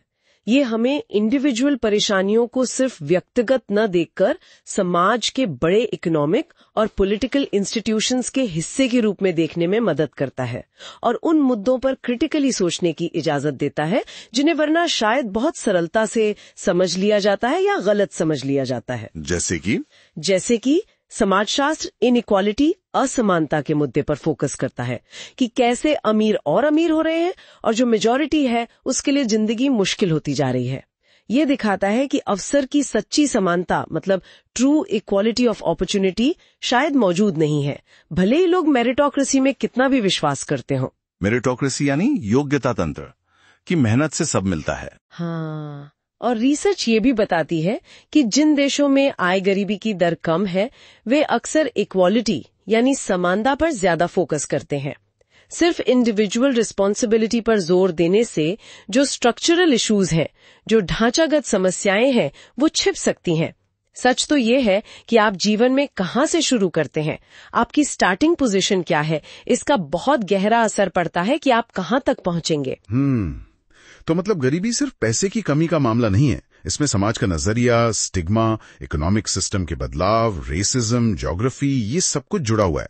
एक बहुत ही कॉम्प्लेक्स वेब है ये तो। बिल्कुल। चलिए, इस जटिल तस्वीर को ध्यान में रखते हुए अब आगे बढ़ते हैं और दूसरे पहलुओं पर गौर करते हैं। ठीक है, तो चलिए अब सोशल स्ट्रैटिफिकेशन और इससे जुड़े जो कॉन्सेप्ट्स हैं जैसे equality, inequality, hierarchy, exclusion, poverty और डिप्रिवेशन, उन पर अपनी चर्चा को थोड़ा रिकैप करके कंक्लूड करते हैं। हमारे पास जो नोट्स और आर्टिकल्स हैं उनसे इंसाइट्स लेते हुए आज खास तौर पर वंचना मतलब डेप्रिवेशन, इसको थोड़ा गहराई से समझते हैं। बिल्कुल, डेप्रिवेशन, हाँ, वंचना। समाजशास्त्रीय विश्लेषण में इसे सामाजिक वस्तुओं मतलब सोशल गुड्स तक पहुंच में जो असमानता है उसके रूप में देखा जाता है। सोशल गुड्स मतलब जैसे अवसर, सुविधाएं। हाँ बिल्कुल, वो अवसर या सुविधाएं जो समाज अपने मेंबर्स को देता है, जैसे अच्छी एजुकेशन, हेल्थ सर्विसेज या सोशल सम्मान भी। और ये सिर्फ पॉवर्टी यानी गरीबी, उससे कहीं ज्यादा ब्रॉड कॉन्सेप्ट है, ये समझना जरूरी है। इसमें वो सारी रिसोर्सेज शामिल हैं, सोशल, इकोनॉमिक, कल्चरल, जो किसी व्यक्ति के आप कह सकते हैं सेल्फ डेवलपमेंट और जो बेसिक नेसेसिटीज हैं उनकी पूर्ति के लिए जरूरी है। अच्छा। और इन तक पहुंच ना होना ही डेप्रिवेशन है। और मजे की बात यह कि ये जरूरतें कल्चर टू कल्चर बदलती भी हैं। हाँ, ये तो है। इसमें इनकम, हाउसिंग, बच्चों के लिए पेरेंटल केयर जैसी जो बिल्कुल बेसिक ह्यूमन एक्सपीरियंसेस हैं उनकी कमी शामिल है। और पियर बोर्डियू इसे थोड़ा और फैलाते हैं। वो कहते हैं ये सामाजिक, सांस्कृतिक, प्रतीकात्मक और आर्थिक पूंजी मतलब कैपिटल की कमी है। ओहो, मतलब सिर्फ पैसा नहीं? नहीं, बिल्कुल नहीं। हाँ। आपके सोशल नेटवर्क्स, आपकी एजुकेशन का लेवल, समाज में आपकी इज्जत, ये सब इसमें आता है। तो फिर ये गरीबी से अलग कैसे हुआ? क्योंकि गरीबी को तो हम अक्सर इकोनॉमिक टर्म्स में ही देखते हैं ना, हाँ, पैसों की कमी। बिल्कुल सही कहा आपने। गरीबी को ज्यादातर आर्थिक नजरिए से देखा जाता है, जबकि डेप्रिवेशन के, जैसा मैंने कहा, कई डायमेंशंस हो सकते हैं। ये पॉवर्टी से ज्यादा ब्रॉड है, इसमें कोई शक नहीं। और अगर इसकी तुलना हम एक्सक्लूजन से करें तो ये भी अलग है। देखिए, डेप्रिवेशन संसाधनों मतलब रिसोर्सेज की कमी है, हाँ। जबकि एक्सक्लूजन सामाजिक भागीदारी यानी सोशल पार्टिसिपेशन से बाहर होना है। अच्छा, मतलब आपको समाज की एक्टिविटीज में हिस्सा लेने से ही रोका जा सकता है। आप एक्सक्लूडेड महसूस करते हैं, अलग थलग। अच्छा, तो ये भी पॉसिबल है कि किसी की इकोनॉमिक कंडीशन मान लीजिए ठीक ठाक हो, पर फिर भी वो डिप्राइव्ड महसूस करें। ये कहाँ देखने को मिलता है? कोई एग्जाम्पल? हाँ, बिल्कुल पॉसिबल है। जैसे आपने कहा, कोई स्टूडेंट है जिसके पास फीस के पैसे तो हैं, पर शायद उसे कैंपस ग्रुप्स में शामिल नहीं होने दिया जाता, किसी भी कारण से। वो डिप्राइव्ड महसूस करेगा, है ना? हाँ, बिल्कुल। या जैसे वॉर टॉर्न एरियाज को देखें, वेस्ट एशिया में, कुछ अफ्रीकन देशों में, वहां लोग मल्टीपल डिप्राइवेशंस झेलते हैं। हेल्थ, एजुकेशन, सैनिटेशन, हाउसिंग, ये सब बुनियादी चीजें हैं, लेकिन इन तक पहुंच ही नहीं होती। क्यों? पैसे होने पर भी? हाँ, क्योंकि एक पीसफुल पॉलिटिकल एटमॉस्फेयर ही नहीं है। हो सकता है पैसा हो पर फैसिलिटी न हो, या वहां तक पहुंचना सेफ न हो, तो पैसा यहाँ हेल्प नहीं कर पाता। फिर कभी कभी कल्चरल नॉर्म्स भी डेप्रिवेशन का कारण बनते हैं। जैसे कुछ बहुत ही ऑर्थोडॉक्स पेट्रियार्कल सोसाइटीज हैं, या कुछ जगहों पर महिलाओं को एजुकेशन या दूसरी सोशल एक्टिविटीज में हिस्सा लेने से ही रोक दिया जाता है, भले ही परिवार आर्थिक रूप से सक्षम हो। हाँ, भले ही वो अफोर्ड कर सकते हो। ये कल्चरल डेप्रिवेशन हुआ। और भारत जैसे ट्रेडिशनल सोसाइटीज में देखें तो रिजिड सोशल स्ट्रैटिफिकेशन जैसे कास्ट सिस्टम, ये भी लोअर स्ट्राटा के लोगों के लिए सदियों से मल्टीपल डेप्रिवेशंस का कारण बनता आया है। ये तो है। इसी तरह रेसिज्म और एथनोसेंट्रिक प्रैक्टिसेस, जैसा हमने साउथ अफ्रीका में अपार्थाइड के दौरान देखा, वो आबादी के एक बड़े हिस्से को जीवन की बुनियादी सुविधाओं से वंचित रखती हैं। तो साफ है कि डेप्रिवेशन अक्सर स्ट्रक्चरल फैक्टर्स की वजह से होता है। ये सोसाइटी के स्ट्रक्चर में, उसके ढांचे में ही बसा हो सकता है। अच्छा, मतलब ये कोई पर्सनल कमी नहीं बल्कि सिस्टम की प्रॉब्लम हो सकती है। तो फिर डेप्रिवेशन के भी टाइप्स होंगे, अलग अलग तरह का डेप्रिवेशन? हाँ, बिल्कुल। मुख्य रूप से 2 टाइप्स डिस्कस किए जाते हैं, एब्सोल्यूट डेप्रिवेशन और रिलेटिव डेप्रिवेशन। एब्सोल्यूट डेप्रिवेशन तो सीधी सी बात है, जीवन की जो बेसिक नेसेसिटीज हैं, बिल्कुल बुनियादी जरूरतें, उन्हीं की कमी होना, जैसे खाना, साफ पानी, रहने को घर, fuel, sanitation, basic education, health services. मतलब बिल्कुल सर्वाइवल लेवल की चीजें। हाँ, एकदम। एक्सट्रीम पॉवर्टी, मार्जिनलाइजेशन, भूखमरी, ये सब इसके साफ उदाहरण हैं। यहाँ तो सर्वाइवल ही एक स्ट्रगल बन जाता है। और रिलेटिव डेप्रिवेशन, ये सुनने में थोड़ा सब्जेक्टिव सा लगता है, जैसे किसी की अपनी फीलिंग हो दूसरों को देखकर। हाँ, बिल्कुल। ये सब्जेक्टिव है और ये कंपैरिजन पर आधारित है। ये तब होता है जब लोग अपनी स्थिति की तुलना दूसरों से करते हैं। अच्छा, कैसे? जिनके पास कुछ चीजें नहीं हैं, वो उनकी तुलना उनसे करते हैं जिनके पास वो चीजें हैं, और इस कंपैरिजन से डिप्राइव्ड महसूस करते हैं। यहाँ रेफरेंस ग्रुप का कॉन्सेप्ट बहुत इंपॉर्टेंट है। रेफरेंस ग्रुप मतलब वो ग्रुप जिससे लोग खुद को कंपेयर करते हैं। एग्जैक्टली, वो ग्रुप जिसे देखकर वो सोचते हैं कि मेरे पास भी ऐसा होना चाहिए था। अरे हाँ, जैसे कोई लखपति है पर उसके सारे दोस्त करोड़पति हैं, तो वो उनके बीच खुद को कम महसूस करे। ऑब्वियसली ऑब्जेक्टिवली, मतलब असल में वो गरीब नहीं है। बिल्कुल सही उदाहरण। या जैसे कॉलेज में किसी के पास एक नॉर्मल सा फोन हो और उसके ग्रुप में सबके पास लेटेस्ट आईफोन हो, उसे रिलेटिव डेप्रिवेशन महसूस हो सकता है। हाँ, ये तो बहुत कॉमन है आजकल। बिल्कुल। रॉबर्ट मर्टन ने भी इसका जिक्र किया है। और यहाँ एक इंटरेस्टिंग पॉइंट ये है कि सोसाइटी में मान लीजिए ओवरऑल प्रोग्रेस हो रही है, सबकी स्थिति सुधर रही है, लेकिन अगर इनइक्वालिटीज बनी हुई हैं या बढ़ रही हैं, हाँ, तो रिलेटिव डेप्रिवेशन कम होने के बजाय बढ़ सकता है। और कई स्टडीज मानती हैं कि बड़े सोशल मूवमेंट्स या रेवोल्यूशंस के पीछे अक्सर रिलेटिव डेप्रिवेशन होता है, ना कि एब्सोल्यूट डेप्रिवेशन। अच्छा, मतलब जब लोगों को लगता है कि उन्हें वो नहीं मिल रहा जो उनके जैसे दूसरों को मिल रहा है, तब वो बदलाव के लिए ज्यादा प्रेशराइज करते हैं। हाँ, ये एहसास कि हमें क्यों नहीं मिल रहा, ये बहुत पावरफुल मोटिवेटर हो सकता है। मार्क्सिस्ट तो इसे सीधे समाज के अनइक्वल नेचर से जोड़ते हैं, जहां प्रोडक्शन के जो साधन है उन पर कंट्रोल ही अनइक्वल होता है, और यही डेप्रिवेशन पैदा करता है। और ये सब घूम फिर कर सोशल स्ट्रैटिफिकेशन से ही जुड़ा हुआ है, जिसके बारे में हमने पहले भी इतनी बात की है। बिल्कुल, कि ये हर सोसाइटी का एक इनहेरेंट कैरेक्टर है।